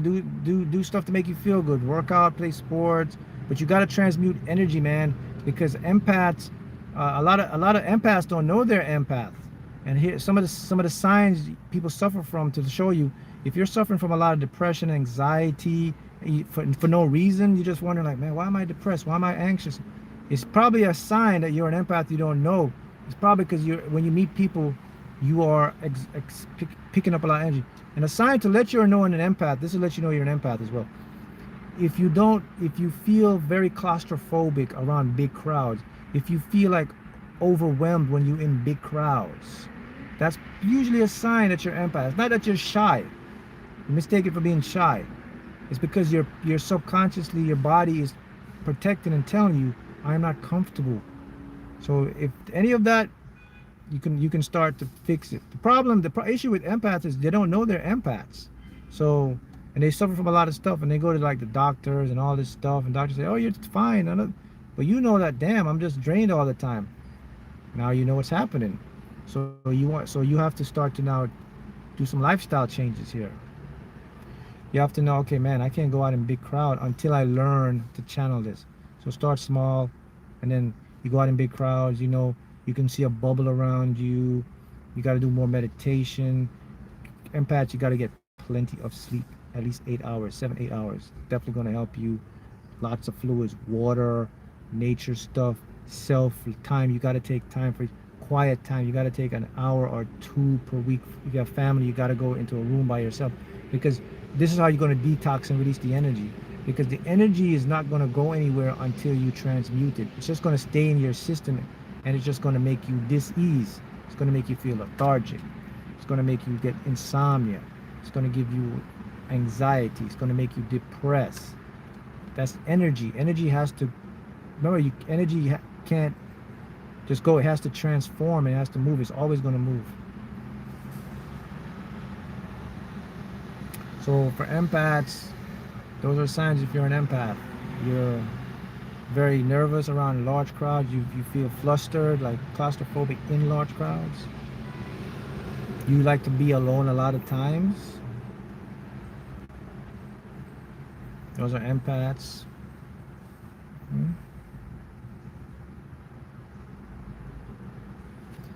I would like your book in physical form. Yeah, I'm working to make my book in a hard copy now. I got something good coming out for you guys too. I got the lottery book coming out. How to win the lottery. So if you're interested in just the lottery part, all my secrets, everything just put into one form so you can follow it and to win. Because you guys know, like, a lot of my stuff here is like pretty much free, man. If you go to my channel, if you can organize them, you can get all the knowledge here. But that's a huge task, man. You got to go through all the stuff. So when I put these stuff, I compact them together, then it makes it easier. Okay. What does it mean when you start to lose things while manifesting? Losing people, space. That's actually, guys, that's how it works. Anytime you're going to manifest something big or a big thing in your life, you have to create space. You're going to lose stuff, which is good. It's part of the plan for you. Everything's happening for you. So that's actually a good sign. Also, you may experience a lot of negative stuff, a lot of hiccups, bad stuff, weird stuff, cars breaking down, all type of people angry, family, just weird. That's a part of moving space. You got to move space to create something new. So it's anything you're going to manifest stuff, that's has to happen. I get this question a lot. Mark, which books do you recommend for beginners? I never actually read books, guys. Like, I've heard of books. The only book that I started to read, and it was because people were telling me about it, was The Power of the Subconscious Mind by Joseph Murphy. A lot of the stuff I got, guys, was self-taught. It was just downloads. It was just different research. But if I had to recommend a book, I would definitely recommend The Power of the Subconscious Mind. And of course, my book, Manifested with Quantum Physics. Think and Grow Rich is a good one too. I read that a little bit. The fascinating thing about that Think and Grow Rich book, never once in the book mentioned the word money. That wasn't by coincidence either.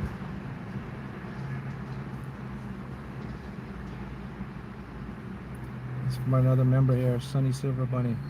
Thank you for talking about this. It's nice to hear it from you. Yes, you're welcome, Sunny. Sorry, I mean Shiny. I keep calling you Sunny. Shiny Silver. So is it bad? Is it bad to be an empath? No. I mean, empath. I think being an empath is the best thing, man. You can pick up people's energy. You can. That's great in your world, man. You can avoid so much pitfalls. You could avoid the wrong people once you channel it. This is great. You know how many people would love to be able to know what someone is before they even introduce themselves? Think about how much power that is. Erica Walker. Thank you. Mark book is a really good book. Thanks, Erica. Yeah, being an empath is the thing to be. The issue with the empath is that there's just no one is out here teaching the empaths, because no one kind of has a blue book on it, how it works. Who we got here? You can't be thinking about time. You got to make it fun and forget about it. That is very important. No time. That's true. That was one of the hardest things for me, is to escape time from my ego. Especially with the lottery, man. You know, like doing these numbers. You know, I don't think people understand. Well, you guys probably, I'll say this to you, like, you know, guys, when I do collapse these numbers, people think it's like an easy thing, and I always get people say, Mark, teach me how to do this. And it's not something that you just have to say, I want to learn. It's something you have to kind of be doing, you know. It takes months, you know. It takes a lot of energy, like a focus for me to sit there, and then months. Sometimes these numbers take months to come out. I get very fortunate when I get 2 numbers in a year, you know. But when they do come out, Yeah, it's good. I mean, the prize is good. You get I get 6-figure wins. Sometimes what was it? Was it 20? Was it 2017? No, it was beginning of mid of 2018, end of 2017, going into 2018. 2018, I had 2 numbers, and that year I did over $1 million in lottery wins with 2 numbers that came out. That was good. But other years, one number, or if I decide to do it, I do it. But now I don't. I still have my numbers. I collapse, but I am not in it like that anymore because I have so much stuff going on right now. I got the podcast. I just got. But if there's something that I want, or I definitely say I'm gonna get that, and I want to manifest, I know how to do it. I could just go and turn it on like that. But right now, I just have it on sleep mode. I still play my lottery, of course. I still win, but I'm not like head over heels right now. So, but it's nice to know that I can go in the lab and turn it on like this when I want to. hmm Hard work and dedication. Yeah, well, I guess hard. I don't want to call it hard work. I like to call it. I just want to call it hard work to just make sense. I like to call it focus and discipline. That's what it is. I guess if you want to call it hard, but manifesting, like, especially with the lottery and collapsing these numbers, it's a focus thing because you have to really. Because remember what I said? I said what I'm here. What I want is right here. I have to attract that thing to me, and I have to do it consistently. And it takes a lot of focus to do that stuff. I can't be doing that and be doing a lot of stuff. Something's gonna fall off. I only play the same numbers if I'm collapsing a number, but if otherwise I do quick picks.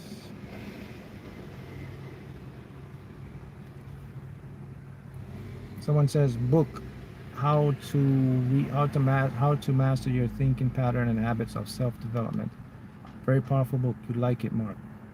Free listen on YouTube. Okay. Mark, you're so funny. Mark, have you heard about lucid dreaming? Do you think it's possible to reprogram the subconscious through a lucid dream? Oh yeah, lucid dream is very powerful. It's one of the most fastest ways to manifest because you actually create a memory when you lucid dream. Like something already happened. The subconscious now has to catch up to replay that as an experience. So that's why it speeds up the process. Do you believe in angelic or ancestral assistance? I believe in that, yeah. I believe because everything is entangled. I believe in past lives. I believe in reincarnation.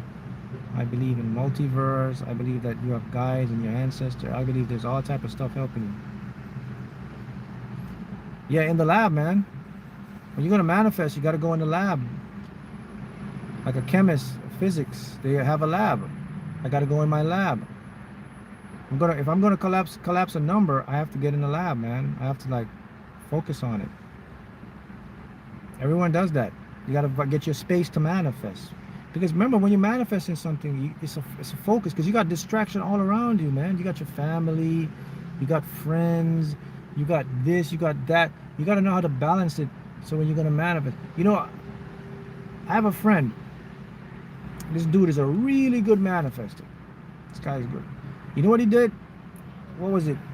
He wanted his car. He had a Audi, and he wanted a new Maserati, the 2-door coupe, whatever it was. And I was talking to him 4 months ago, and he was like, "Yeah, man, I'm gonna go manifest this car, man." And I was like, "All right, man, what you gonna do?"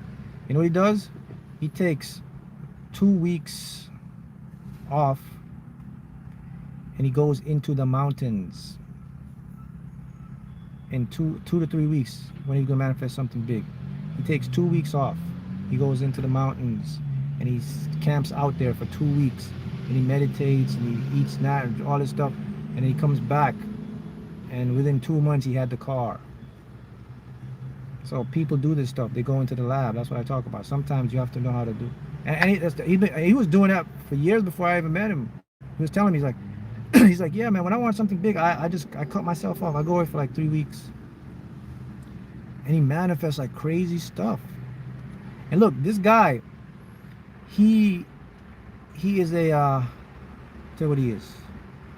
He's an accountant for Fortune 500 companies. Can't tell you his name, but he runs Fortune 500 companies. He does like those big Fortune 500 companies.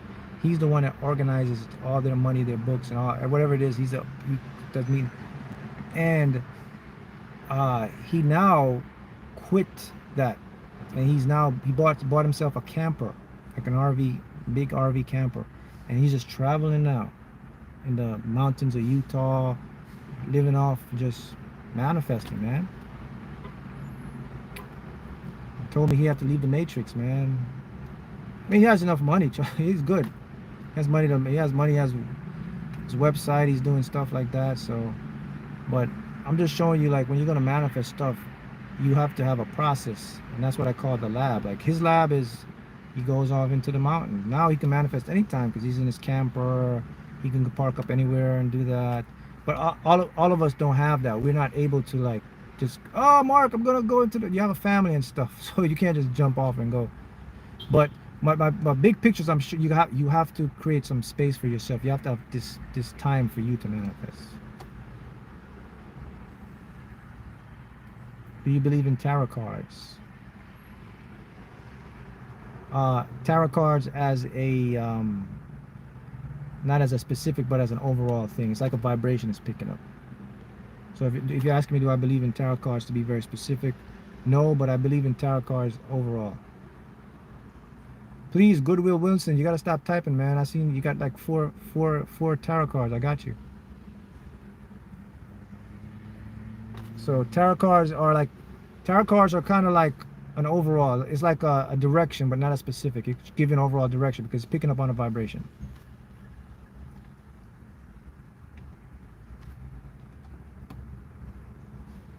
Yeah, but when you're gonna create, you got to get in that space. People do that all the time, man. There's people that don't tell you. A lot of these big, successful individuals, they go off and they go on their camping and they go in the mountains or whatever they do. They have their rituals and and that's how they manifest.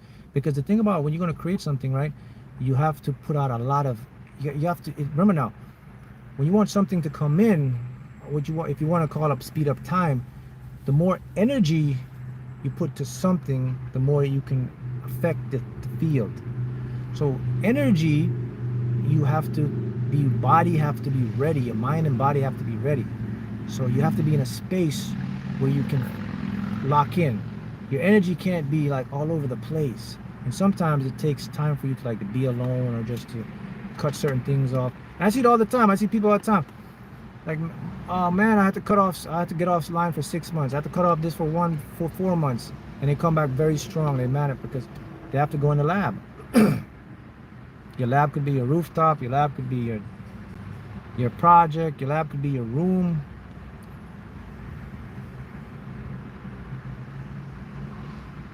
Yeah, you gotta do it.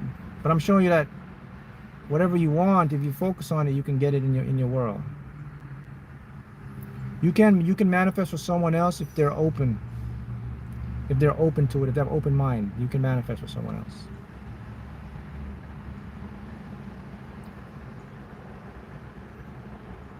Mark, do we need to take action? You have to take action, but it's in the form of inspired action.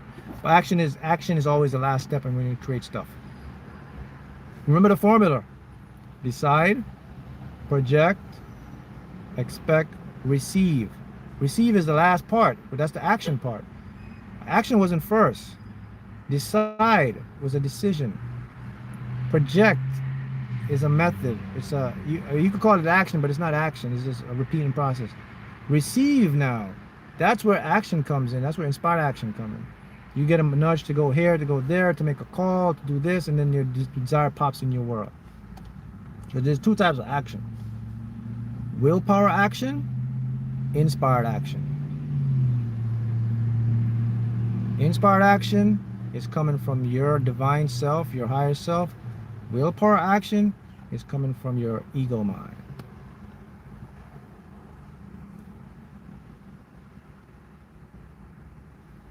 See how it works? Always want to be in inspired action. Willpower action just takes too much energy. and it doesn't last.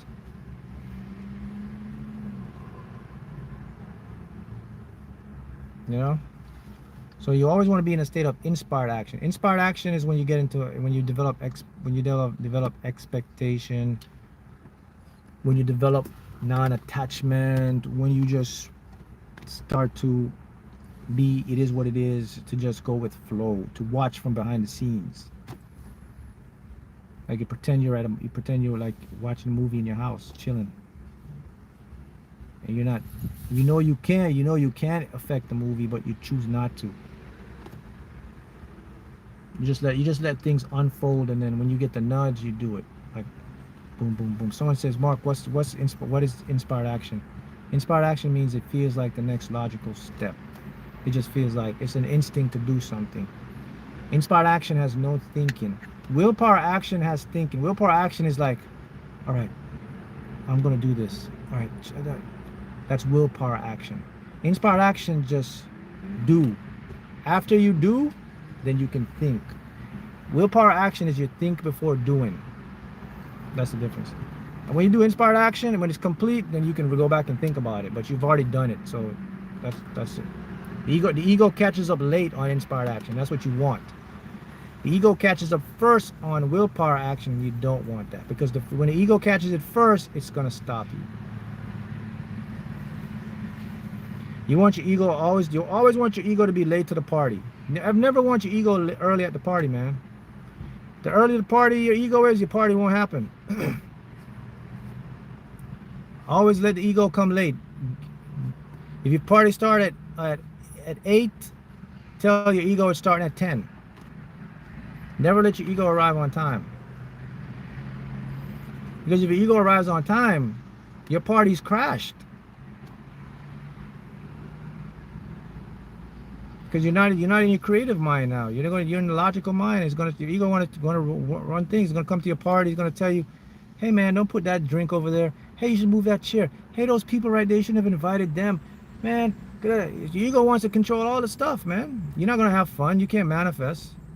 But your ego comes late, your party's almost done. You had fun already, so by the time he comes in, he's like, sorry, bro. That's the game. That's the name of the game with the ego.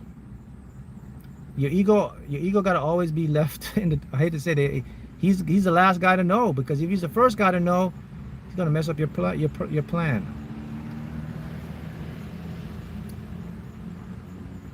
So, what was this here?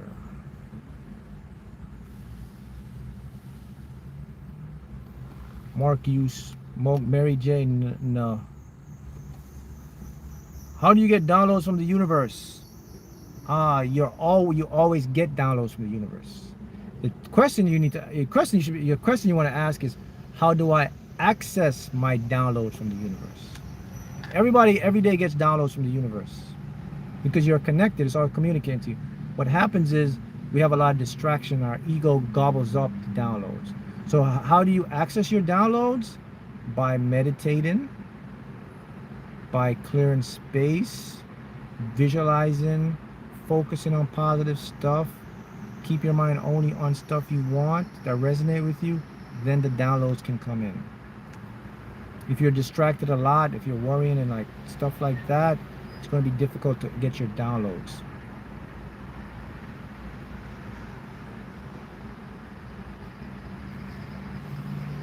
Does TV programs us? Should we ignore it? TV is the biggest programmer. Notice the name? It's called programs. Television. Television. Television. It's giving you the codes. Everything gives you a code in it, man. Tell lie to your vision. That's what television is. Tell lie to your vision. It's giving you a different view of reality. TV programs you, news programs you, everything programs you. It just depends on what program you want to put in your mind. But the television is the biggest programmer. I have a television, but it's never on. You know, if you see my podcast, when I sit there, I have this big old television behind me, and the only reason the television is there because when I bought that condo, it came with the condo, so I just left it there. But I never turned it on. It's big 55, 60, whatever inch television's there. It never once turned it on because I don't watch television. I don't watch nothing on. I don't watch the news.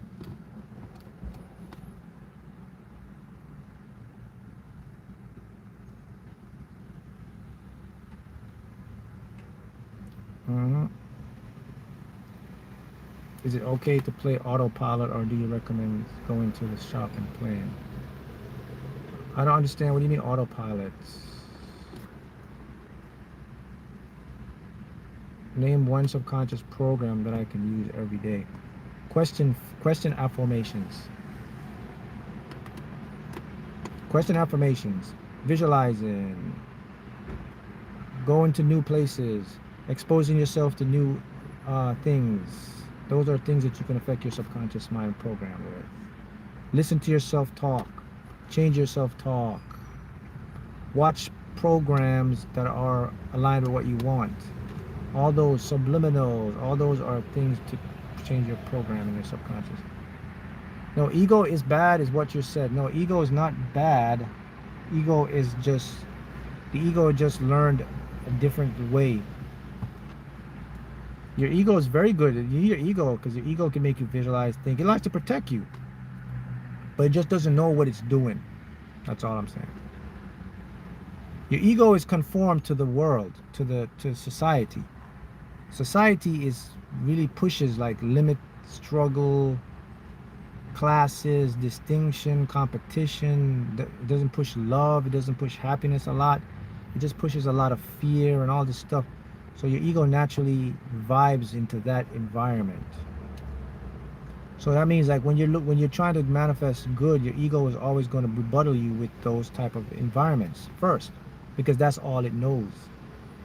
That's why I say you should always have your ego late to the party, because if you bring your ego to the party, everybody's going to be positive and happy, and as soon as your ego gets there, everybody's going to be down because your ego's just going to shoot you with fear. Your ego's always going to tell you what's good, the worst is going to happen.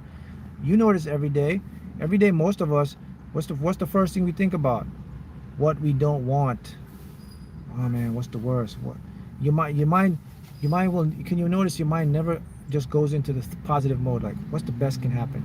You have to actually force your mind to do that. You have to actually do to get your mind to think of the best situation. Your mind doesn't naturally do it. Your mind's natural autopilot is the opposite. Man, I hope this doesn't happen to me today, man. Damn, man, this is gonna be wrong. Oh my goodness. Da, da, da, da. Your mind always does that. That's because it was a product of the environment. So that's what I mean by ego being bad. It's like it's going to always suck you down. It's like that friend you have.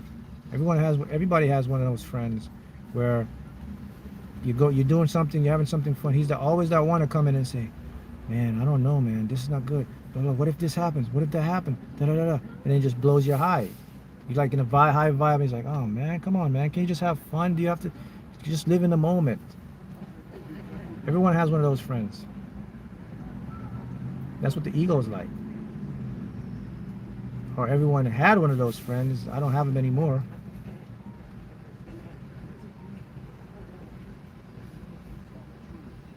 What do you watch and listen to for new information? A good question there. I watch a lot of science stuff, physics, consciousness stuff. I watch Dean Radin, Closer to the Truth. It's like a program there. Things like that. Whatever directs me, I watch. But but the thing is, I'm always exposing myself to new information though. So I'm always out there getting downloads.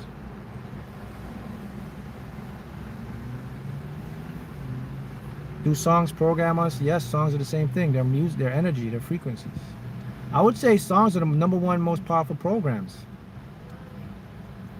because it's so accessible to the public, and it's what our culture is based on. Like music is that sets the trend in our culture. The new music songs are always what people are doing or trying to imitate. So that's one of the biggest programmers. Yeah, see, riding with Brad. Yeah, exactly. I told my friend my dream car, and my friend told me stop dreaming, it will never happen. That's why I say, guys, you know, friends is good, but when it comes to manifesting stuff and you want stuff, it's better not to have them friends, man. Or get friends who support you. Because again, you got to remember that the download was in you. Your download was never in your friend. So you see your dream car, no matter what, you can never see your dream car. I stopped doing that a long time ago. I used to do that. I used to tell my family, some of my family to call me. I'm like, I'm doing this. I stopped doing it. Because it delays your manifestation. Because then you're thinking like your family thinks this about it, and so I work in secret now. I go in the lab and I work in secret. And then when it comes out, that's when everyone sees it. No more talking, just doing. No more telling, just doing. Just in the lab in secret. Shock the world. That's what you should do. That's what they do. Family and friends sabotage you. Now they don't do it willingly. It's not like if I know your family, they would want the best for you, but their minds are just not open. They're unseen, so they have no way they have to tell you what they're thinking. It's not gonna happen because they're their experiences. So that's why you really shouldn't share stuff with people that, even your family, man. You gotta do your stuff. You gotta do your work in secret.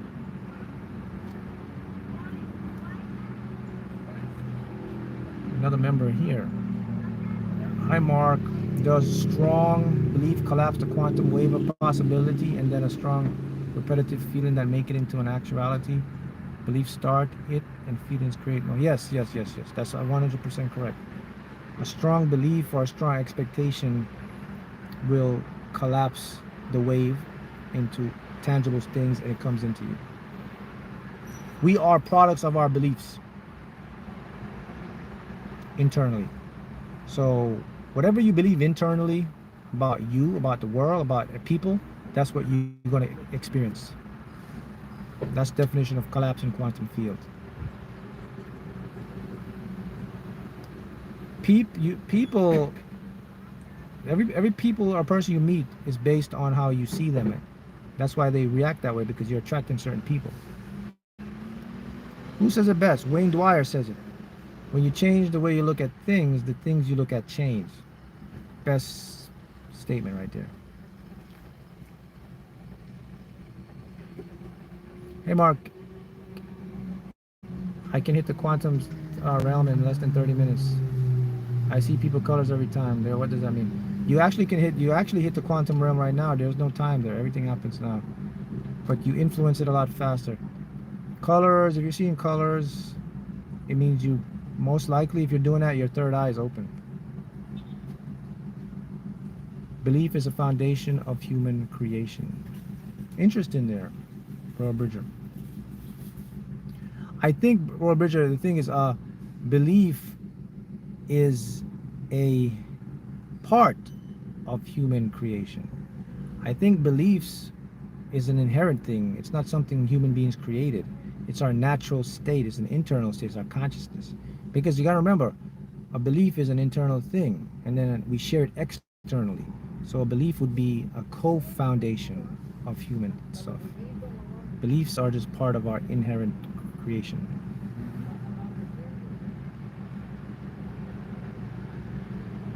You can't trust people too much with matrix programming because they only think from a matrix level. Yep.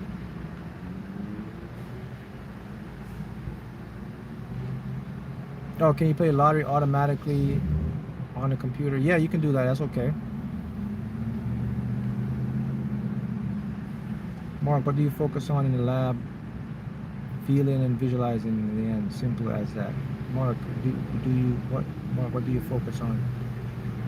Well, right now, guys, I'm just focused on just doing this, just teaching, expanding, helping as much people as I possibly can right now. That's pretty much it. There's nothing else I'm too much focused on right now. This takes up a lot of my time.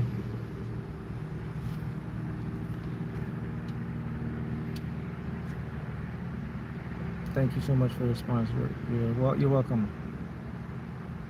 Yeah, like when you're doing your calling and your work, like what I'm doing, teaching, expanding, that's my main focus right now.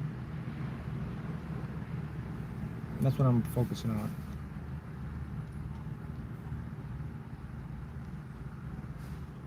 Just to help raise the vibration, just to give knowledge, awareness, help people. That's because guys, I know I have a gift, man. And I know my gift is to teach and to inspire people, and I know that. So I have to continue to spread that. I can't be selfish and just because I could go in my lab, I can just shut off and I could go 3 months and whatever, and I can manifest and create these numbers and all that stuff again. But I don't need to do that anymore, like that. I still do it for fun, but it's not like the main prerogative priority really. Right now it's just me just doing this, be consistent in putting it out, and then who gets it, and that's fine. That's what I'm doing.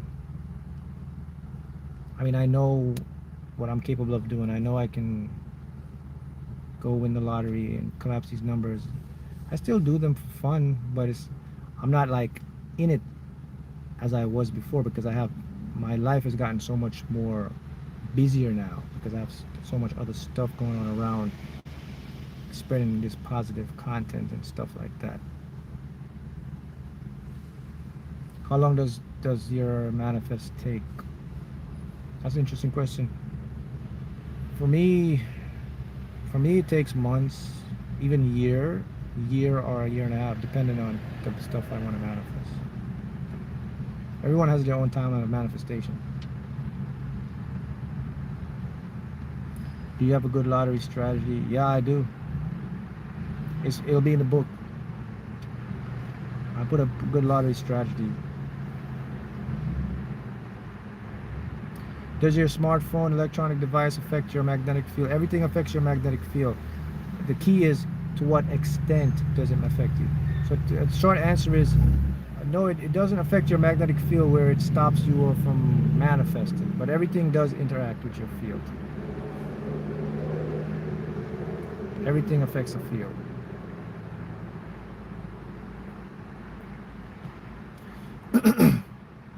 Everything affects the field.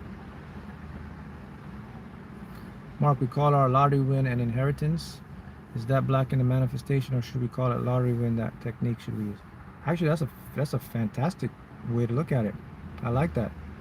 Inheritance. That's genius. Look. That's a good way. That's a good way, guys. I like this. You should call your lottery win an inheritance. So if you're someone who's using lottery, use inheritance, because it's going to create it's going to create less resistance. It's better for your ego. I think you should do that. Inheritance is good. Do you believe in just letting go once you manifest? 100%. That it's how it works. You have to when you want something, you have to decide what you want. You have to project it, and then you have to definitely forget about it, like let it go. Forget about it doesn't mean not think about it. Forget about it just means that I'm not tied to an outcome or when. I know it's going to happen, but you have to do that. You have to. If you can't do that, it's going to create resistance. So you have to clear space. You have to.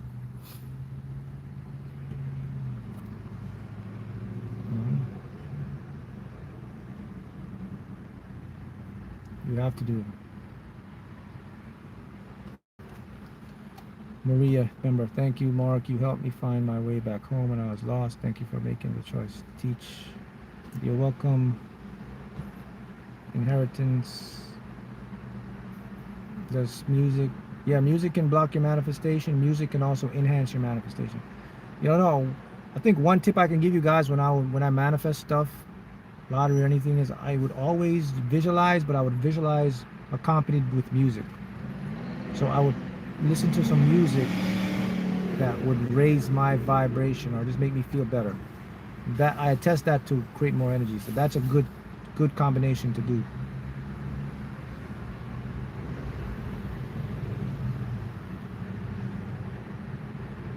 See that?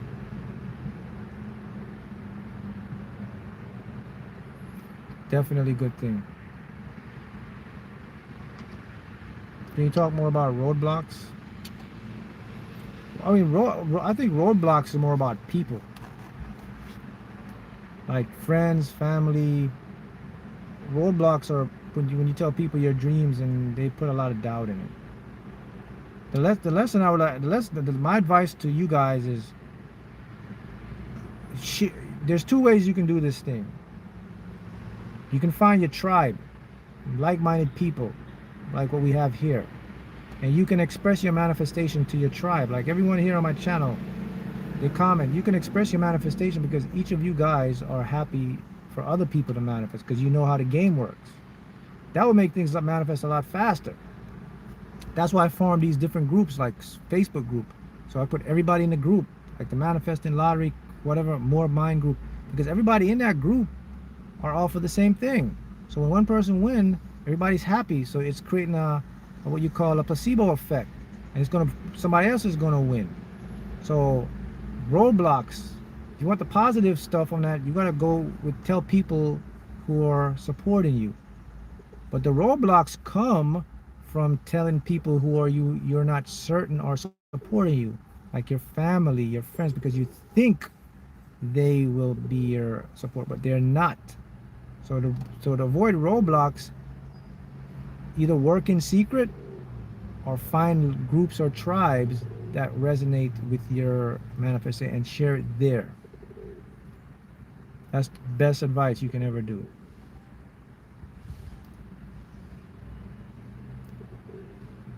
You never want to tell the wrong people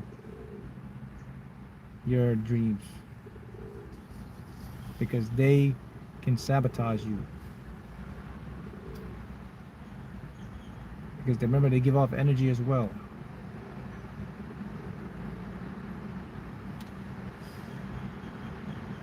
Yeah, see someone here I talked about. It's called, I think it's called aphantasia, where you aren't able to visualize in your mind. So this is from Antonella. Mark, I listen to affirmations through the night. I have aphantasia and I'm able to visualize. You'll manifest just as easily. Music, and feelings are powerful as well. So you definitely, that's correct. You can use music and you don't have to visualize if you can't. If you're listening and you have a feeling, you'll definitely manifest the same way. Super conscious or Christ consciousness, the same concept. Yes, they're the same concept. Christ conscious is super conscious.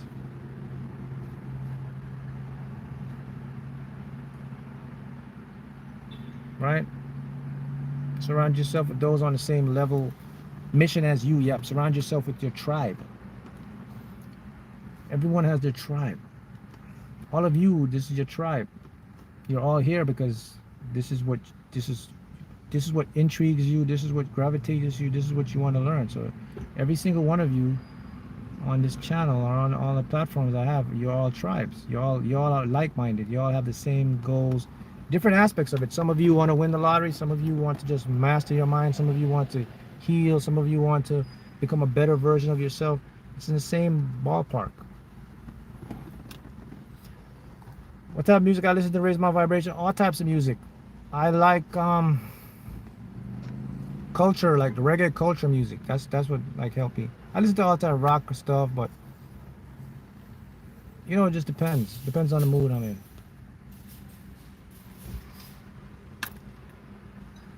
Which is best for inheritance? 2-cup method, burning bay leaf, or just in the ether? And I mean not asking in ego, but on our energies asking. God, let me be honest with you. The best method, if you want to manifest anything, man, is to just visualize, man, and use subliminals. That's it. That's the best method you can do. I know that all these different methods. 2-cup. What is it? Three. What is it? 55-5. All these different type of methods, man. But if you want the one that works and gets you results, visualize, scripting, writing,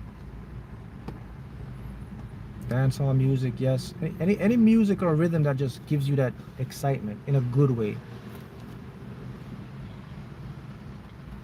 Good candles to burn, sage candles.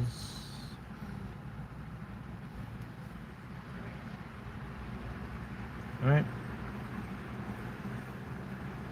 Oasis, I heard of them group. Good group. Yeah, I listen to all types of music, guys. I have a very old soul, man. Since I was a kid, I always like old stuff, like old music. I was never like with my generation. I was just like, I had an old soul. Like people look at me and they say, man, what kind of music? I tell people all the time. They look at me like, huh? Yeah, like all types. Like it's amazing. It's like, yeah, I like 50s, 60s, 70s, 80s, all those types of music going back. I was like,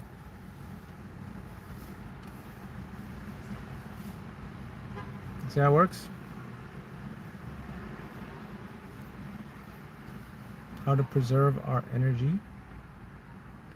You have to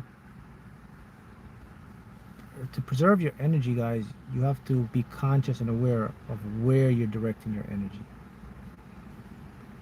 What type of environment, what type of situation are you on? Like where is your attention at? Your attention determines where your energy is being spilt or your energy is put forth. Signs of an empath. I think I mentioned this earlier, but you like to spend time alone, you get claustrophobic around groups of people, you feel tense, you feel anxious all the time, you feel lethargic, have difficulty sleeping. All this can be signs of empath because you're sucking up energy. Got to be that. You know, you ever hear the saying, your energy is your currency? Currency is your energy. Is true. It's your energy that determines your value, what you're going to make, what you're going to create. Because if you can't put forth energy, you're not going to create what you want. So that means you always got to be in a space where you have enough of your creative magnetic energy to get what you want. And that means cutting out a lot of stuff, cutting off a lot of people. It means like going in the lab and just working out and just doing your thing and just be missing for 2 months and get yourself together and then come back out. That is conserving or creating your energy. You know, you have athletes that when they want to be the best, they isolate themselves, man. All the great ones. Well, while everybody's out partying and doing stuff, they're in the lab. They're working. They're just doing their trade. They're sacrificing, you know, because they know that when they come out, they're going to have consistency. That's a discipline. That's what you want to. That's what you want to put into it. You want to understand how the stuff works. You got to master your craft. You got to be that person that just knows what your worth is. Focus on it. Don't let anyone distract you. Go in the lab. You know, if you spend 4 months in the lab, you will advance in 5 years of your life. 4 months of consistent work in the lab put you 5 years ahead.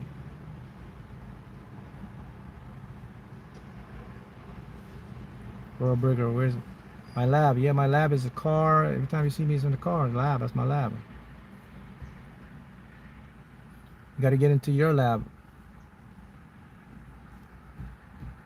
right? You can heal your mind, of course. You can heal illness with your mind. Dr. Joe Dispenza shows you that perfectly. This guy I think he was paralyzed, right? And he healed himself from from his back or whatever, his spine. So you can heal yourself. Bruce Lipton, Joe Dispenza are really good in that field. It's called epidemiology. Cells communicate, they talk. Again, it's about visualizing as well. You visualize your cells, they come out and work.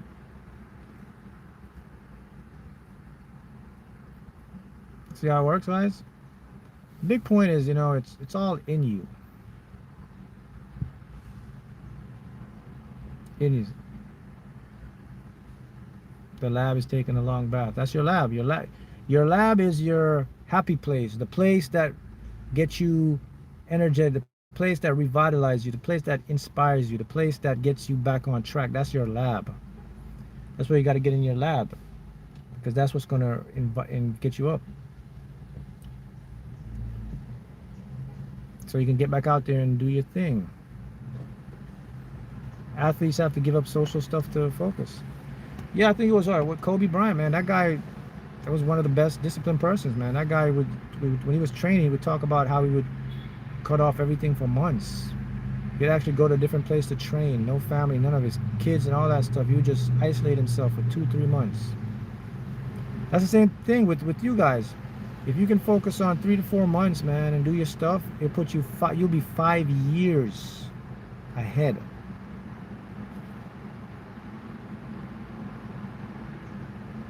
Five years ahead. Yes, of course I have bad days. Everybody have bad days.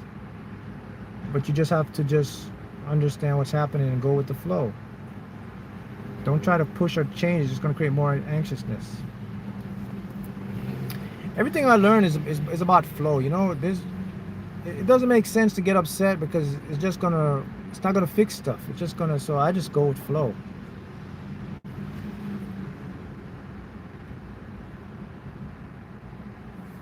You know what I mean? It's all about a flow state.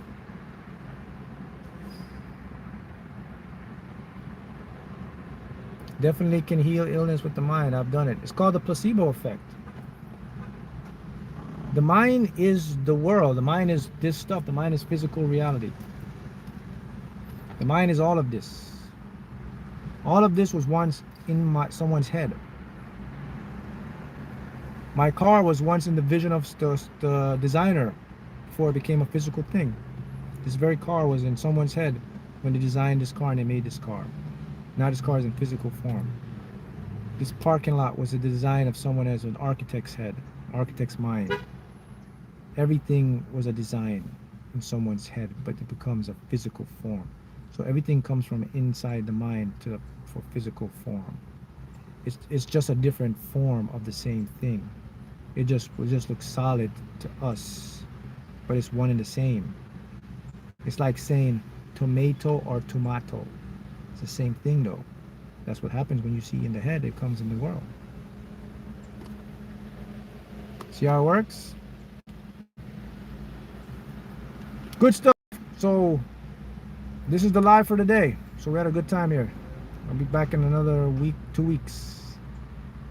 Thank you guys. Keep up good stuff and happy manifesting. See you again.